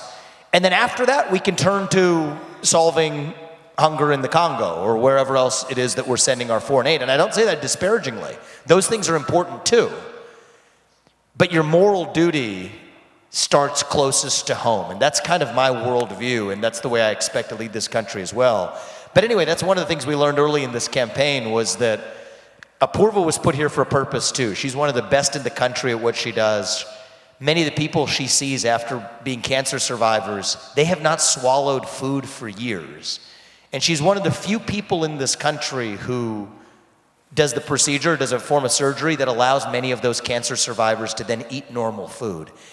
And the reason why she's able to do that, she's excellent at what she does, but part of the reason is the healthcare system is so broken that it'll pay for all kinds of pill-pushing behaviors.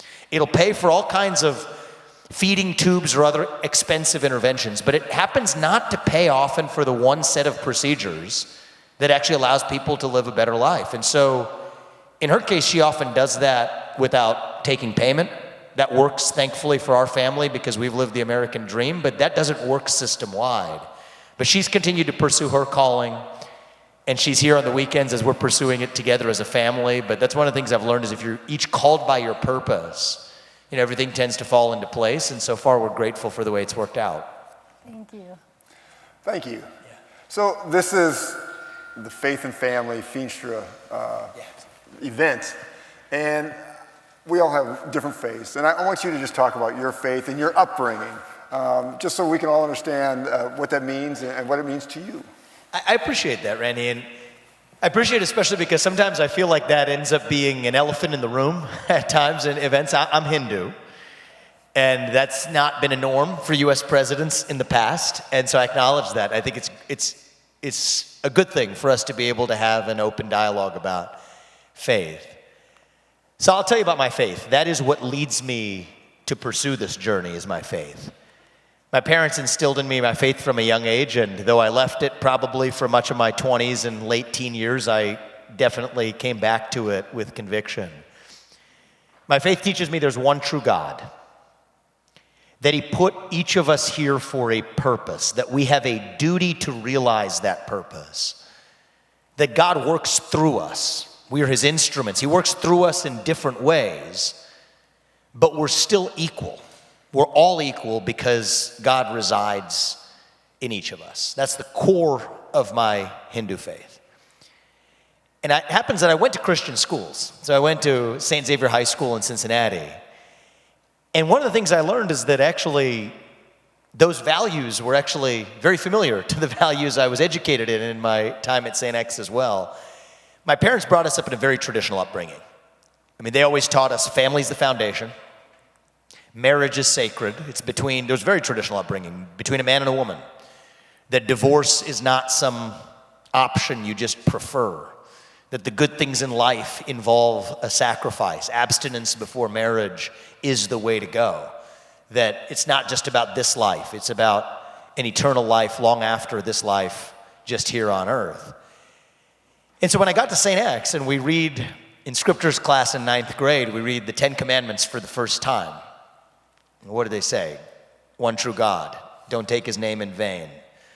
Respect the Sabbath. Honor your parents. That was a big one for me. Don't lie. Don't cheat. Don't steal. Don't commit adultery. Don't covet. it didn't feel like I was reading those 10 commandments for the first time. And that's certainly when it hit me that these values that I was raised in, they don't belong to Hindus, just as they don't belong to Christians or Jews or anybody else. They belong to God. And I do believe those are the values this nation was founded on. But that's what we have to remember, is that it's not just about the laws we see on a piece of paper. This Constitution and everything else was made for a moral people. And one of the core teachings of my faith, I alluded to it before, is that we don't get to choose who God works through. God chooses who God works through. So later that semester at St. X, we get to the book of Isaiah. You may be familiar with some of the teachings coming out of that, but God chose Cyrus in that book, a Gentile all the way in Persia, to lead the Jews back to the promised land. And so that's a core teaching of my faith, is that I believe that we each have our own God-given gifts. It's our duty to use those gifts to achieve good on this earth, and that's a big part of what led me to this journey as well. And we can talk about what I think needs to be done in this country, but I would say it is my faith that led me to this journey, and we're very proud of that. Well, thanks for explaining that. Yeah, Thank you. Thank you. Thank you. Yeah, I'd like to ask you a question from a student here at Dordt. We have a question from Nicodemus Elliott, who is a nursing major. Can you raise your hand, Nicodemus? His question is this: as a Christian, I have an obligation to vote for candidates who are dedicated to rewarding what is good and punishing what is evil, as shown in Romans 13, verses 1 through 7. To do this well, you must have a strong subjection to God and the Bible as a moral compass.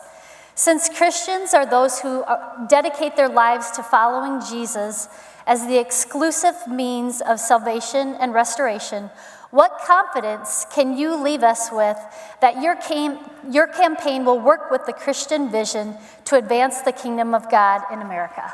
It's a great question, and I don't know if the individual's here or not, but I'm grateful. This is an open conversation I think we need to be having. So we share the same value set in common. It's a different faith, but the values this country was founded on, those Judeo-Christian values enshrined in our Constitution, those are the values, not only was I raised in, those are the values we live our life by. And I think it has been a long time. Let's have some, it's a real talk question, and I love that. Let's have some real talk. I think it has been a long time since we have had a president who certainly I could look my two sons in the eye, and probably most Christian parents could look their kids in the eye and tell them in good conscience that I want you to grow up and be like him. That is the standard I want you to hold me to, because half of the job of the next president is reviving our national character. Half the job is policy, and we often go into depth on that, and we can. But half the job is reviving our national character. And so if you want a president, to the gentleman who asked the question, who's going to spread Christianity across this country, I wouldn't be the right candidate for that, for many reasons. But among them, I think, is that I don't think that's the job of the U.S. president. I'm not running for pastor. I wouldn't be qualified to be pastor, but I am running to be commander-in-chief and to be president. And that president swears an oath to the Constitution and needs to be grounded in the same values that that Constitution was written to protect. And that I can say that, will I stand for those values? You're darn right I will. And I think even more so, I think I am uniquely positioned to do it because we are in a religiously diverse country. And we should want people of every faith to still stand for those same values of family as the foundation, believing that God doesn't need to be a four-letter word in our culture, believing in yourself, believing that we are put here for a purpose, believing in the foundational values of the Declaration of Independence, that all men are created equal, endowed by their creator with certain inalienable rights. I think we want a president who's able to stand for that and reach more than just Christians or people of any one faith with those values in the United States. And so what I will say is that partly because I am young, partly because there are some things that are different about me than other candidates, an outsider, a person of Hindu faith, it is my special responsibility to make faith and family and hard work and patriotism cool again, actually, for the next generation. I think they're pretty cool. And I think that it's our job as leaders to do that. And I'm in this race in part because I think I can do that better than anybody else from traditional politics, better than anybody else in this race. And with that comes a special responsibility to actually do it. And so that's what I would say is I see a difference, and I think it's good for our country when we see a difference between the role of president and pastor, because there's a role for both in our national revival. And I think that the role of a president right now is to revive our national identity. I think we're missing our national identity as Americans. We have a shared national identity in this country. And then protect religious freedom in a way that we have not done well in the last 20 years, so that parents and pastors and teachers can step up and play their role as well. We're all going to have to play our part, and I'm going to play mine. So that's what I would say in response to that great question. Thank you for that response. Thank you. Thank you. Thank you. I appreciate it. Thank you. Thank you. I look at your son, and your son's going, Dad, are we done now? Are we done now? I'm proud of him so far, but we'll see. He's great. He's great. So I want to ask you something. I have four children, and you have 2 children. You know, the thing that really worries me, and I sit on Ways and Means, so I think about it every day, is our $34 trillion of debt that's on the backs of our children. Yep. I want to look at a president saying, what are we going to do? We got to solve this. I mean, we really got to. So what is your plan? And we're running slow on time, so just think through this. And I'm sick of the lip service to this. I really am, because it's become a talking point. It's so trite. Yet we're not working with a lot of time, right? So I want to impart what I see as a deep sense of urgency here. If our interest payments on our national debt become the largest line item in our federal budget, we're done, because then we're in quicksand. We're about 5 years from that happening. That's where we are right now. So let's get serious and understand what that debt looks like. Everybody in this room has about $100,000 in debt on their shoulders that they didn't know they had. That's the national debt. But that's not quite it, Randy, even, because it's really the next generation that's going to bear it. I'm very happy to see people of the next generation here today as well on a Saturday morning. I'm pleased. But here's the news that they need to know. It's about $200,000 of debt on their shoulders that they didn't know they had. $7 trillion of that is due to 2 wars in Iraq and Afghanistan that did not advance the American interest. I'm prepared to lay a stake in the ground and say that didn't advance America's interest when the Taliban is still in charge 20 years later, and when Iraq is still a broken country, vulnerable to Iranian incursion. I am worried that we're on the cusp of repeating some of those same mistakes again. I've said so unapologetically in places like Ukraine or elsewhere. So let's just learn those lessons of the past. Now let's get serious about buying down that debt. Pull the oil and natural gas, the gifts that God has blessed this country with. We could sell that into the market and buy down a good portion of our national debt. Minus the $7 trillion, buying down our national debt, now we're south of $20 trillion. This becomes a little bit more manageable relative to the interest payments on that debt as well. And then let's get serious, and I think now we need a CEO in the White House, a serious CEO. And I'll tell you how I've run my businesses. I've built multiple businesses from scratch, a multi-billion-dollar company. I led as CEO. I start with zero-based budgeting. I think we start with last year's budget as the baseline and then roll it forward. But last year's budget was based on the prior year's budget. The prior year's budget was based on the one before that, each of which was broken, and even in many cases, if we're being honest, captured by special interests. So what I want to do is bring zero-based budgeting, start with zero as the baseline, and then really build up and ask what's actually necessary. And if we're doing that, one of the things we'll realize is we need a 75% reduction in the number of federal bureaucrats in Washington, D.C. I mean, the dirty little secret today, the people who we elect to run the government are really, thank you, should be the ones who are actually running the government. Yes. But today, and this is with full respect to people who are in your seat, they're not the ones who are actually pulling the levers of power today. It's the people who were never elected to those positions in that federal bureaucracy. And so one of the things I've said, this sounds like crazy talk for a second, but then I'm going to tell you why it's crazy is actually the status quo. We need mass layoffs, 75% of those people gone by the end of my first term. We're going to do 50% in the first month, and it's got to look something like this. If your social security number ends in an odd number, and you're in the federal bureaucracy, you're out. And if it ends in an even number, you're in. Now, I can promise you if we do that on day 2, not a thing is going to break. The sun will still rise in the east and set in the west, and our federal bureaucracy will be half its size. But it has to be done that way, because this is what stops presidents. They say that otherwise you're going to get sued. This is what they told Trump. This is what they've told Reagan. You're going to get sued for political retaliation or for civil rights violations. Well, for mass firings, the civil service rules don't apply. And so president, and this goes back to even the first question about faith and purpose and why we're doing this. I think it takes a president now who on one hand is going to come from the outside with sharp elbows, willing to break some glass and get that done. And Trump brought that and I bring some of that. But it will also take a president who has a deep understanding of the law and the Constitution of this country.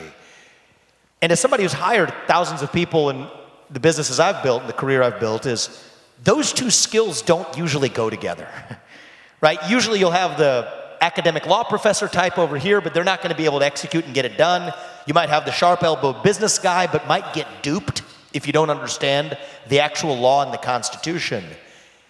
And that comes back to that sense of purpose I talked about. I think God put each of us here for a purpose, and it's our duty to realize that purpose. And that's really what led me to this journey. If there's one thing I get done, we will shut down that shadow government in the deep state by the end of my first term. And that much I'm confident we can do. So we got just a couple minutes left.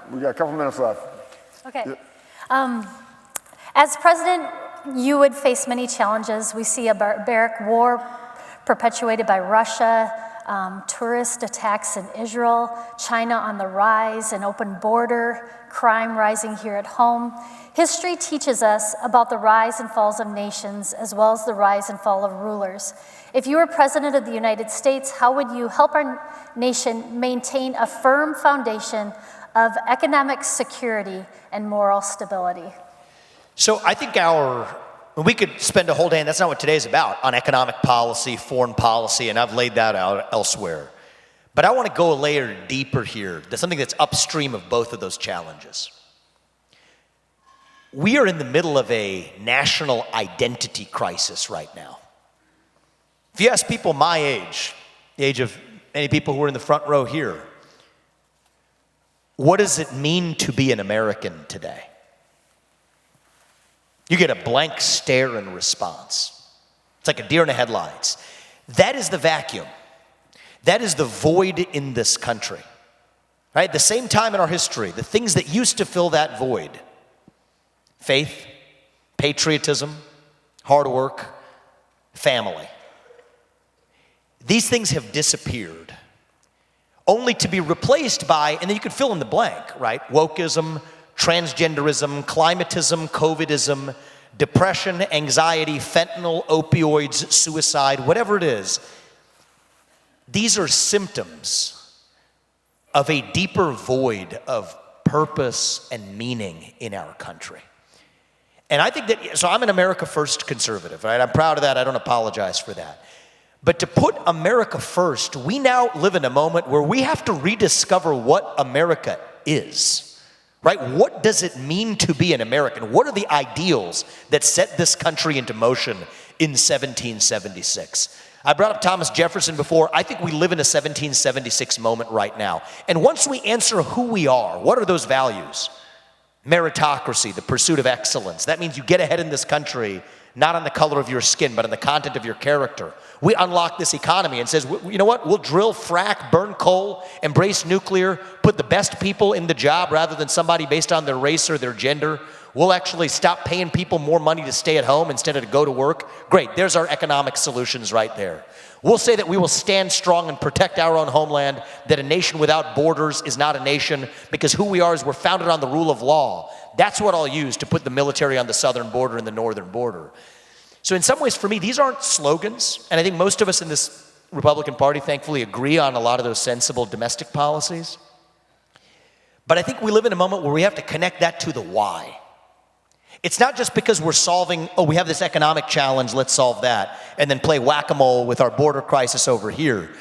We're not going to get to the root cause unless we realize what's really going on is we have lost our sense of who we are as Americans.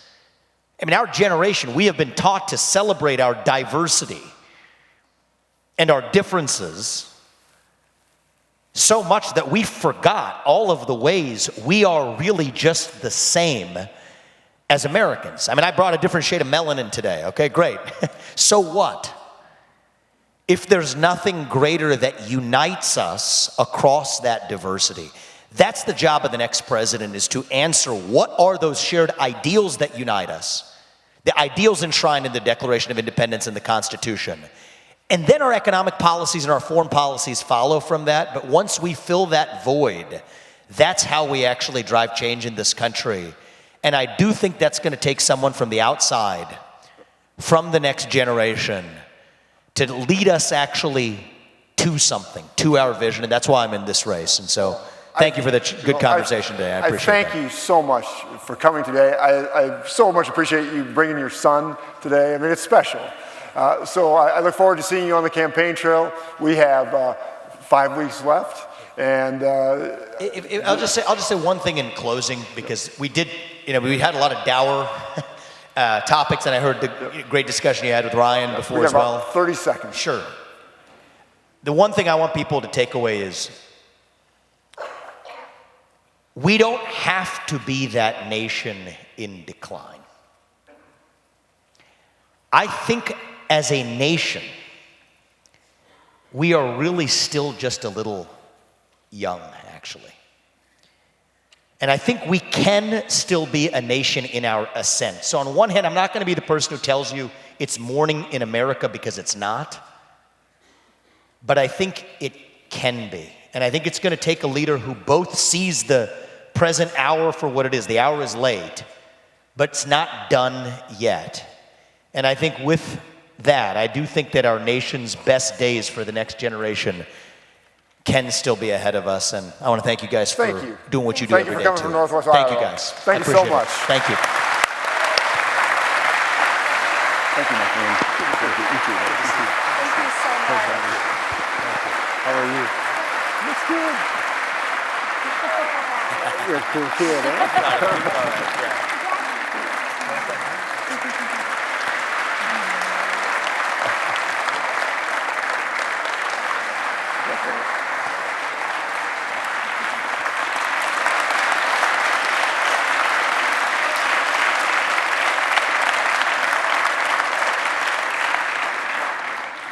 Hey, I tell you what, we're down to our last candidate.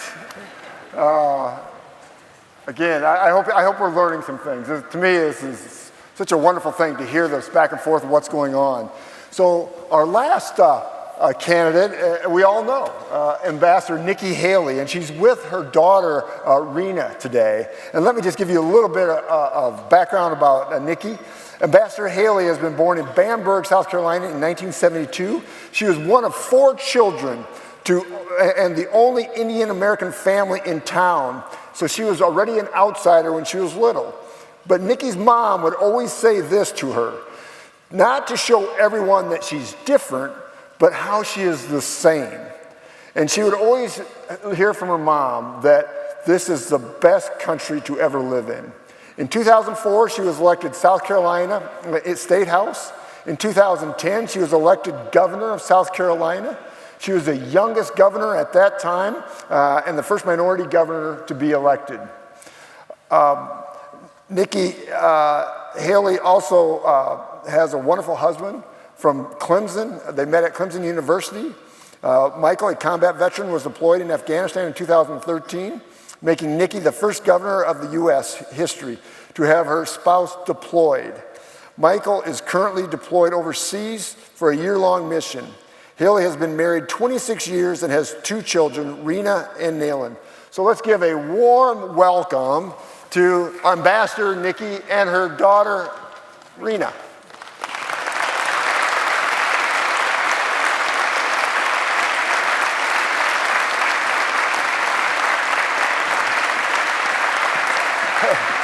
Great to see you, Ambassador. Thank you so much. Thank you. Thank you so much.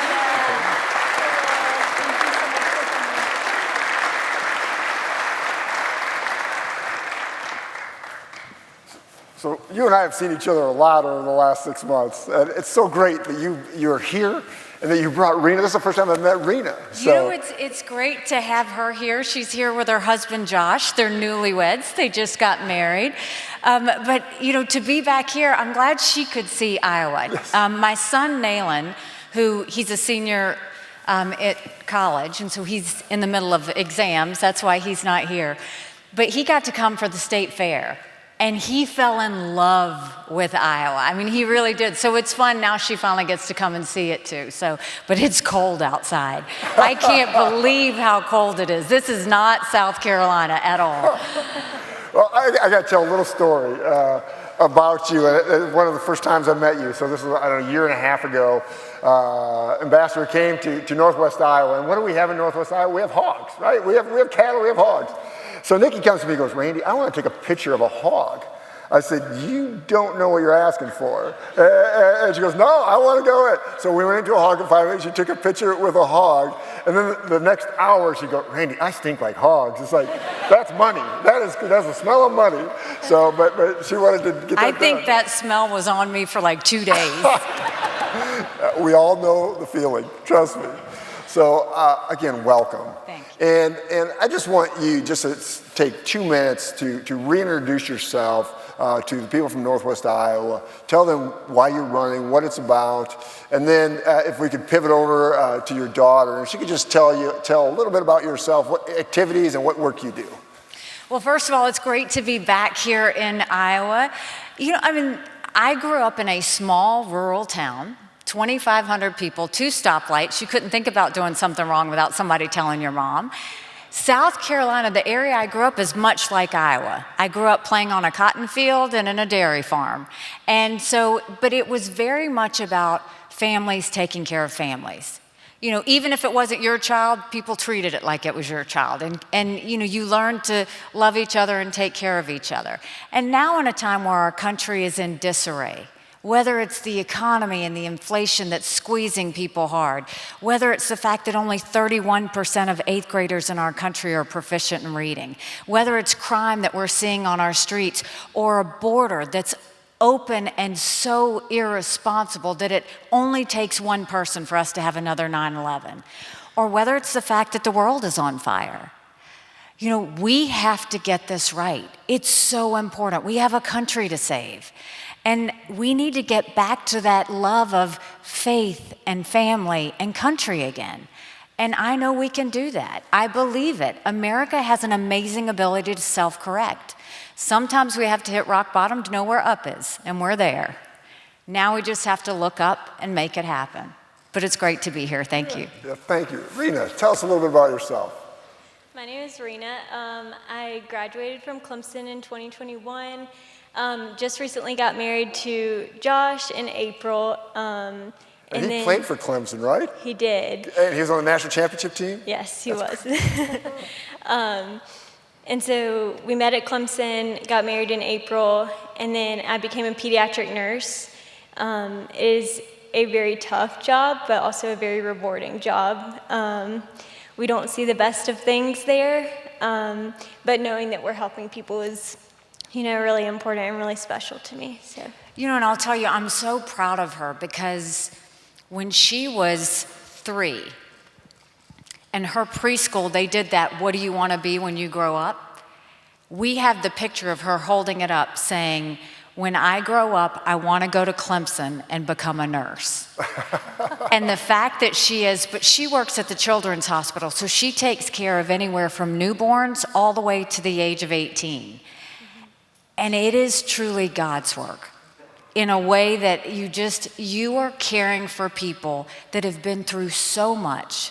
And I'm just so proud of like her heart and her faith and her ability to take care of these people. And you know, I still see her in pigtails. So the idea that she's an adult, and you know, she married such a good man. I mean, if it wasn't cute enough that she's a pediatric nurse at the Children's Hospital, he's an elementary school teacher. And so the two of them are very sweet, but we're so proud of them. That's great to hear. That is so awesome. And you know, my son and daughter, my son just got married, so I can relate to what's going on in your life. Ambassador Haley, we have enjoyed watching your campaign across Iowa and in the debates. Today we're here to talk about faith and family. We're honored to have your daughter join you, and these issues are so important to the future of our country. How do they inform your leadership style, and how will you ensure our Christian values are at the forefront of a Haley administration? I strongly believe in faith and family and country because I've lived it. You know, I was thinking back, somebody asked me recently about what was a moment where I felt like faith really carried me. And you'll remember we had that horrific shooting at Mother Emanuel Church. And here was 12 people did what so many in South Carolina do on a Wednesday night. They went to Bible study. But on that night, someone else showed up. He didn't look like them, he didn't act like them, he didn't sound like them. They didn't call the cops. They didn't throw him out. Instead, they pulled up a chair and prayed with him for an hour. And when they bowed their heads in that last prayer, he began to shoot. These were people like Ethel Lance. She would go around Mother Emanuel Church cleaning, but her daughter had died 2 years prior of breast cancer, and she had a broken heart. But she would go around the church singing, "One day at a time, sweet Jesus, that's all I ask of you. Give me the strength to do every day what I have to do." Our youngest victim, Tywanza Sanders, just finished college, had the world in front of him, but on that night, he stood in front of his 87-year-old great aunt Susie and looked at the killer and said, "You don't have to do this. We mean no harm to you." Or it was people like Cynthia Hurd, whose life motto was simply to be kinder than necessary. And when that happened, it brought South Carolina to her knees. And the national media came in because this was on the heels of Ferguson, and they wanted to make it about race, and they wanted to make it about gun control, and they wanted to make it about all these other issues. And I strong-armed them and said, there will be a time and place where we can talk about those things, but right now we have 9 souls we need to lay to rest. We didn't have the luxury of that because the killer's manifesto came out 2 days later, and he was draped in the Confederate flag. And the Confederate flag is very personal in South Carolina. It stood right in front of the State House. It used to be on top of the State House. They moved it to the front of the State House in 2000. And half of South Carolinians saw the Confederate flag as tradition and heritage.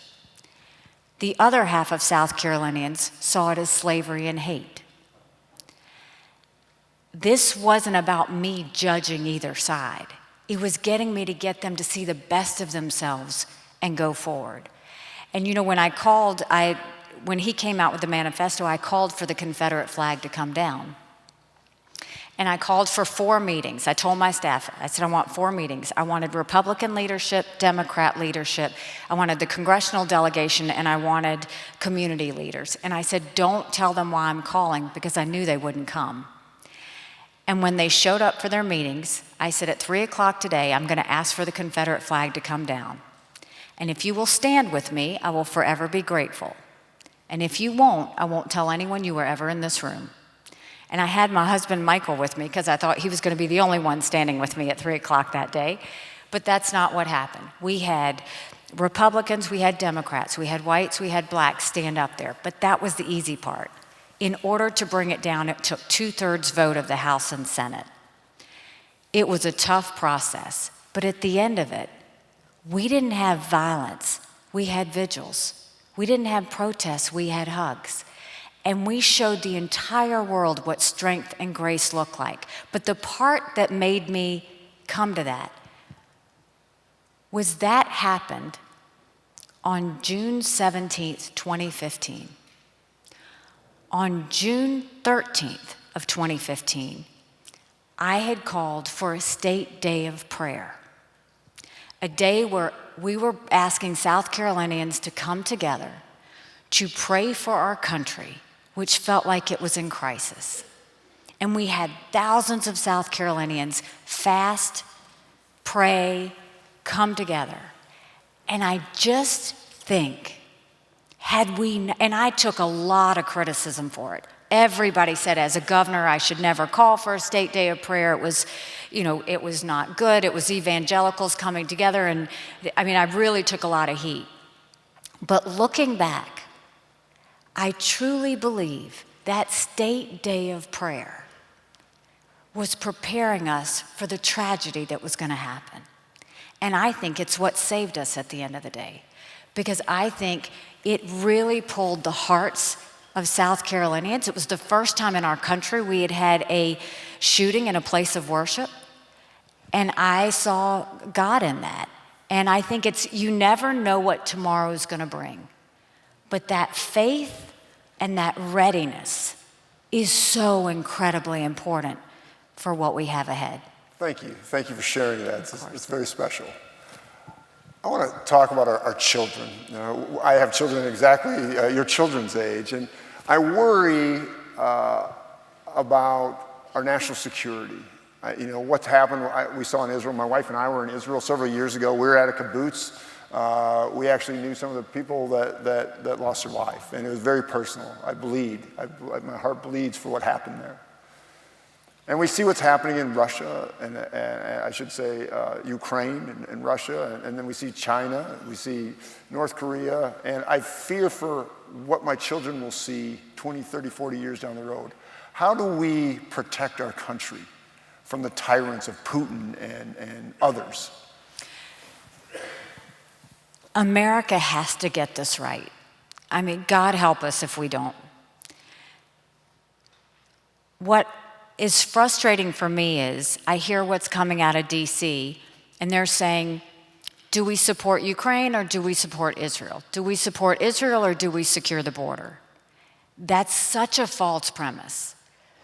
Our job is national security. It's to protect Americans, but more importantly, to prevent war, right? Because if we can prevent war, we can protect Americans. And I look at what happened in Ukraine, and here is a pro-American, freedom-loving country who was invaded by a thug, and 500,000 people have died because of Putin. I don't think we should give cash to any country. Ukraine's not asking us to put troops on the ground. They want to do this themselves. But dictators always do what they say they're going to do. They're actually very transparent. Hamas said they were going to invade Israel. They did. China said they were going to take Hong Kong. We watched it. Russia said they were going to invade Ukraine. It happened. China says Taiwan is next. We better believe them.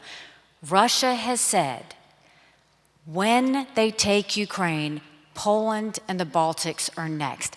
Those are NATO countries. Then we are at war. We're trying to prevent war. So the key is give them the equipment and ammunition to win. Now think about if Putin had hit rock bottom, which he did, raised the draft age in Russia to 65, getting drones from Iran, getting missiles from North Korea, they were losing. What did their partner Iran do? Hamas invades Israel and has that horrific brutality on Putin's birthday. Putin didn't call Netanyahu. He invited Hamas to Russia. And what happened? The happiest person in the world right now is Putin, because what did America do? Shift their eyes from Ukraine and put it on Israel. Then you look at what happened in Israel. There would be no Hamas without Iran. There would be no Hezbollah without Iran. There wouldn't be the Houthis without Iran. It has never been that Israel needs America. It has always been America needs Israel. Israel is the tip of the spear when it comes to defeating terrorism. When they beheaded those people and burned those babies and raped those girls and dragged their naked bodies down the streets of Gaza, what did they say? Death to Israel, death to America. Now, if we just took care of Ukraine, it would be 3% of our defense budget. The Europeans have paid more, and they should. It's their neighborhood. If we took care of Ukraine and Israel, it would just be 5% of our defense budget. If we took care of Ukraine, Israel, and closed the border, and by the way, closing our southern border is priority job number one. If we did all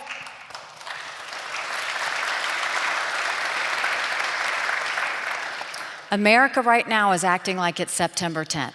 We better remember what September 12th felt like, because it only takes one person, and you've got thousands crossing that border.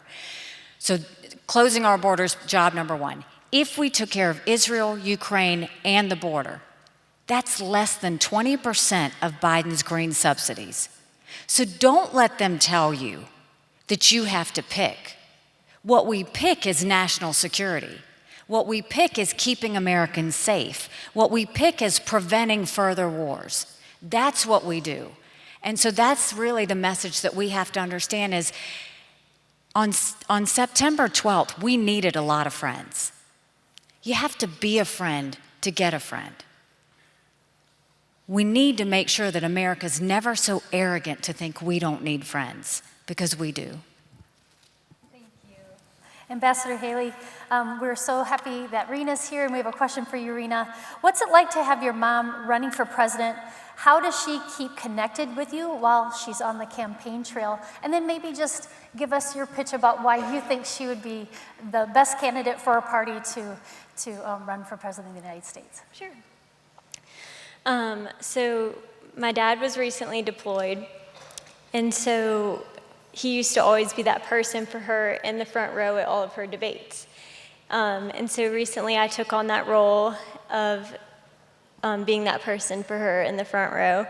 I know you probably won't see it on TV, but she'll smile at me, I'll smile back at her, I'll give her a thumbs up, help her keep that energy going. And so that's been really special because she's always been so supportive of me and my brother. Coming to my track meets, my cheerleading stuff, Nayland's basketball games. And so I think the most special thing of all of this is being able to support her like she's been able to support me. And so that's what I've been taking on. Nayland's been taking on $5 Friday, which is donating $5 every Friday and sending out a message to supporters. And then those are, Michael was doing the $5 Fridays, and on Fridays there's an email that goes out. It would be from Michael talking about me, just telling something about me that they didn't know. So Nayland has taken on the $5 Fridays, so he now tells stories about me and asks for the $5 Fridays, and so now Michael and Nayland stay in touch and compete for who's doing better on the $5 Fridays. And then, yeah, it's just been really fun. It's still been normal. It's different in the way that it's definitely busier, traveling a lot, but we've always been a very close family, and I feel like this is really a testament to that because I meet her wherever she is, she'll meet us where we are, and so we've still very much valued family and making that time still. That's great, Neil. Thank you. Thank you for that. I'm going to ask a question from one of the Dordt students here. I know this is important to both me and you. We are against earmarks and you name it. It comes from Jonah Hoffmeyer, who is a digital media major. Jonah, can you raise your hand? Are you around, Jonah? There he is right there. All right, Jonah, thanks for the question. His question is this: how do you plan on reeling in American spending? And how do you plan to work with Democrats to do this on this issue? And we have to. I mean, it's almost bipartisan, so we got to figure this out. So first, can I say, do you know how blessed you are to have Randy Feenstra fighting for you every day?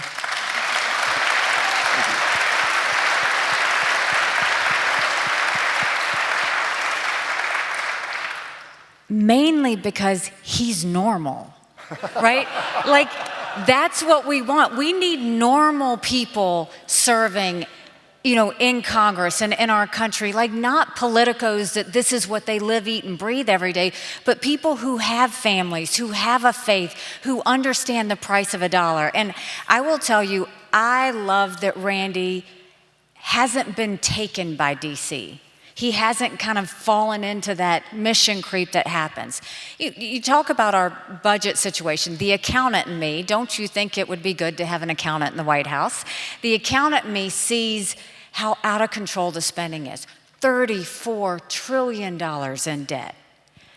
We are having to borrow money just to make our interest payments. China owns some of that debt.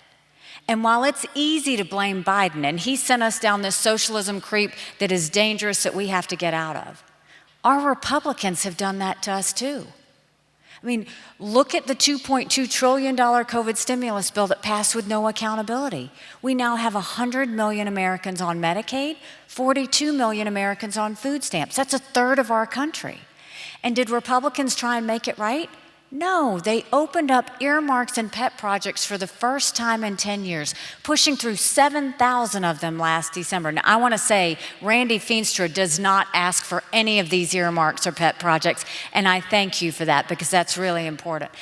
But in all of that, in the 2024 appropriations budget, Republicans asked for $7.4 billion worth of those pet projects and earmarks. Democrats asked for $2.8 billion. So who are the big spenders? And these are things like $30 million on an honors college in Vermont, $10 million to tear down a hotel in Alaska, $7.5 million on a courthouse in Colorado, and the list goes on. All while 1 in 6 American families can't afford their utility bill. 60% of Americans are living paycheck to paycheck. 50% of American families can't afford diapers. So the focus really is, when I become president, we will stop the spending, we'll stop the borrowing, we will eliminate the earmarks, and I will veto any spending bill that doesn't take us back to pre-COVID levels. That will save us trillions.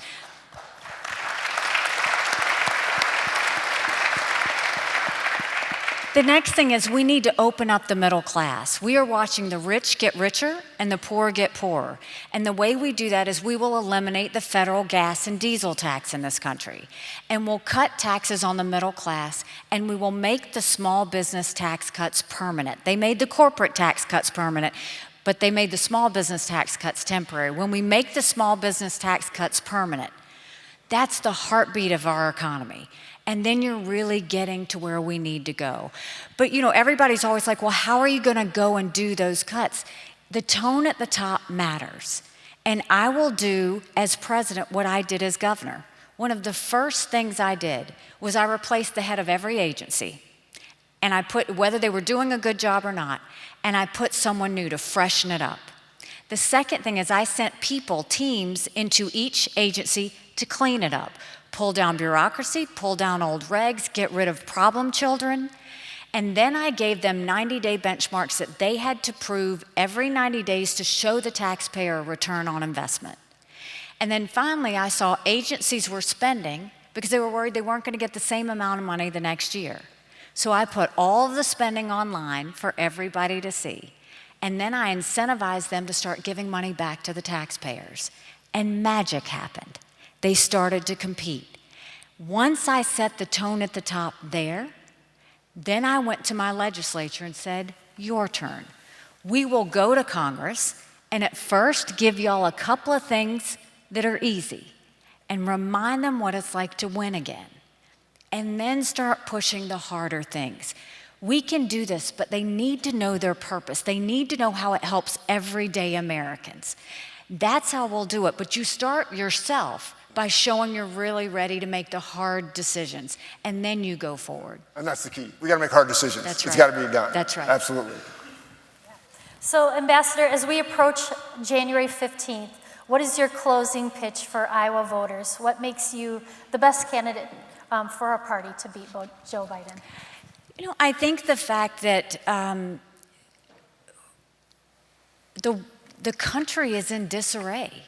You know, we see it with the budget out of control. We see it with education where parents don't feel like their kids are caught up. We see it with crime on our streets or a border that's irresponsible, reckless, and dangerous. We see it with our world on fire. So there's chaos all around us. But what I know is you don't defeat Democrat chaos with Republican chaos. And that's what Donald Trump gives us. Rightly or wrongly,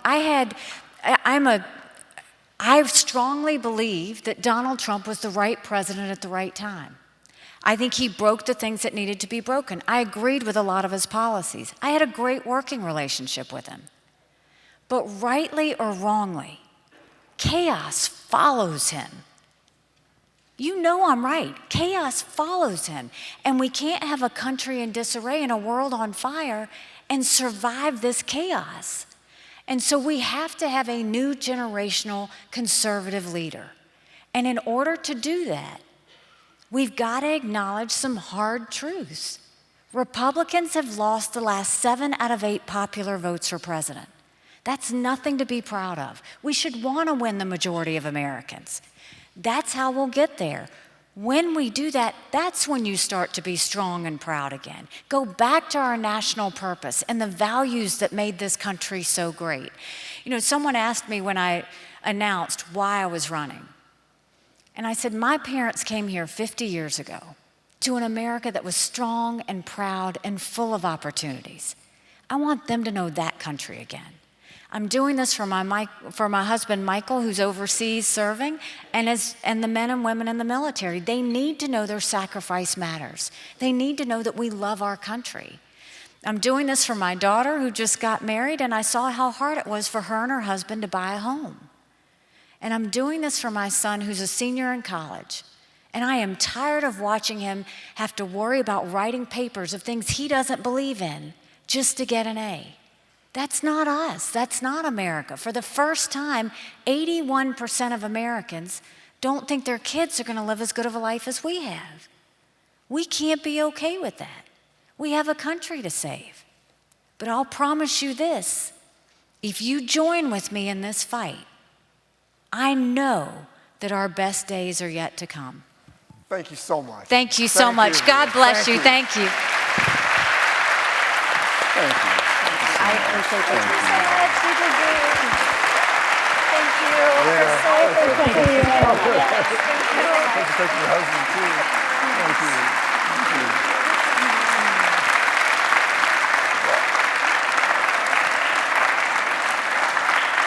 I just want to thank all of you for coming today. So what we did is we listened to the possibilities of what we have for leaders of our country. That's step one. Step number 2 is we have to deliver, each one of us. We have to, January 15, go to caucus and decide. It's our civic duty, and it's what we're called to do. I'm a reformer. Reformers believe that every square inch needs to be redeemed. And that also starts with government and politics. And that's our goal. So I want to leave you with this. When you think about what to look at, and we all know, but what we need to look at is start thinking of the fruits of the Spirit. Who possesses them? What can they do? Galatians 5, 22, 23. But the fruits of the Spirit are this: love, joy, peace, patience, kindness, goodness, faithfulness, gentleness, and self-control. That shows who a person is. So with that, I again thank you. Yeah, thank you so much again for coming. I would like to close this time with prayer. And if you could join me, those of you who would like to join me in saying the Lord's Prayer, we'll be reciting the King James Version, but whatever version you'd like to say would be just fine. So if you, go ahead and stand, bow with us as we close in prayer. Our Father, which art in heaven, hallowed be thy name. Thy kingdom come, thy will be done, on earth as it is in heaven. Give us this day our daily bread, and forgive us our debts as we forgive our debtors. Lead us not into temptation, but deliver us from evil. For thine is the kingdom, and the power, and the glory forever. Amen. Thanks again, everyone. Thank you.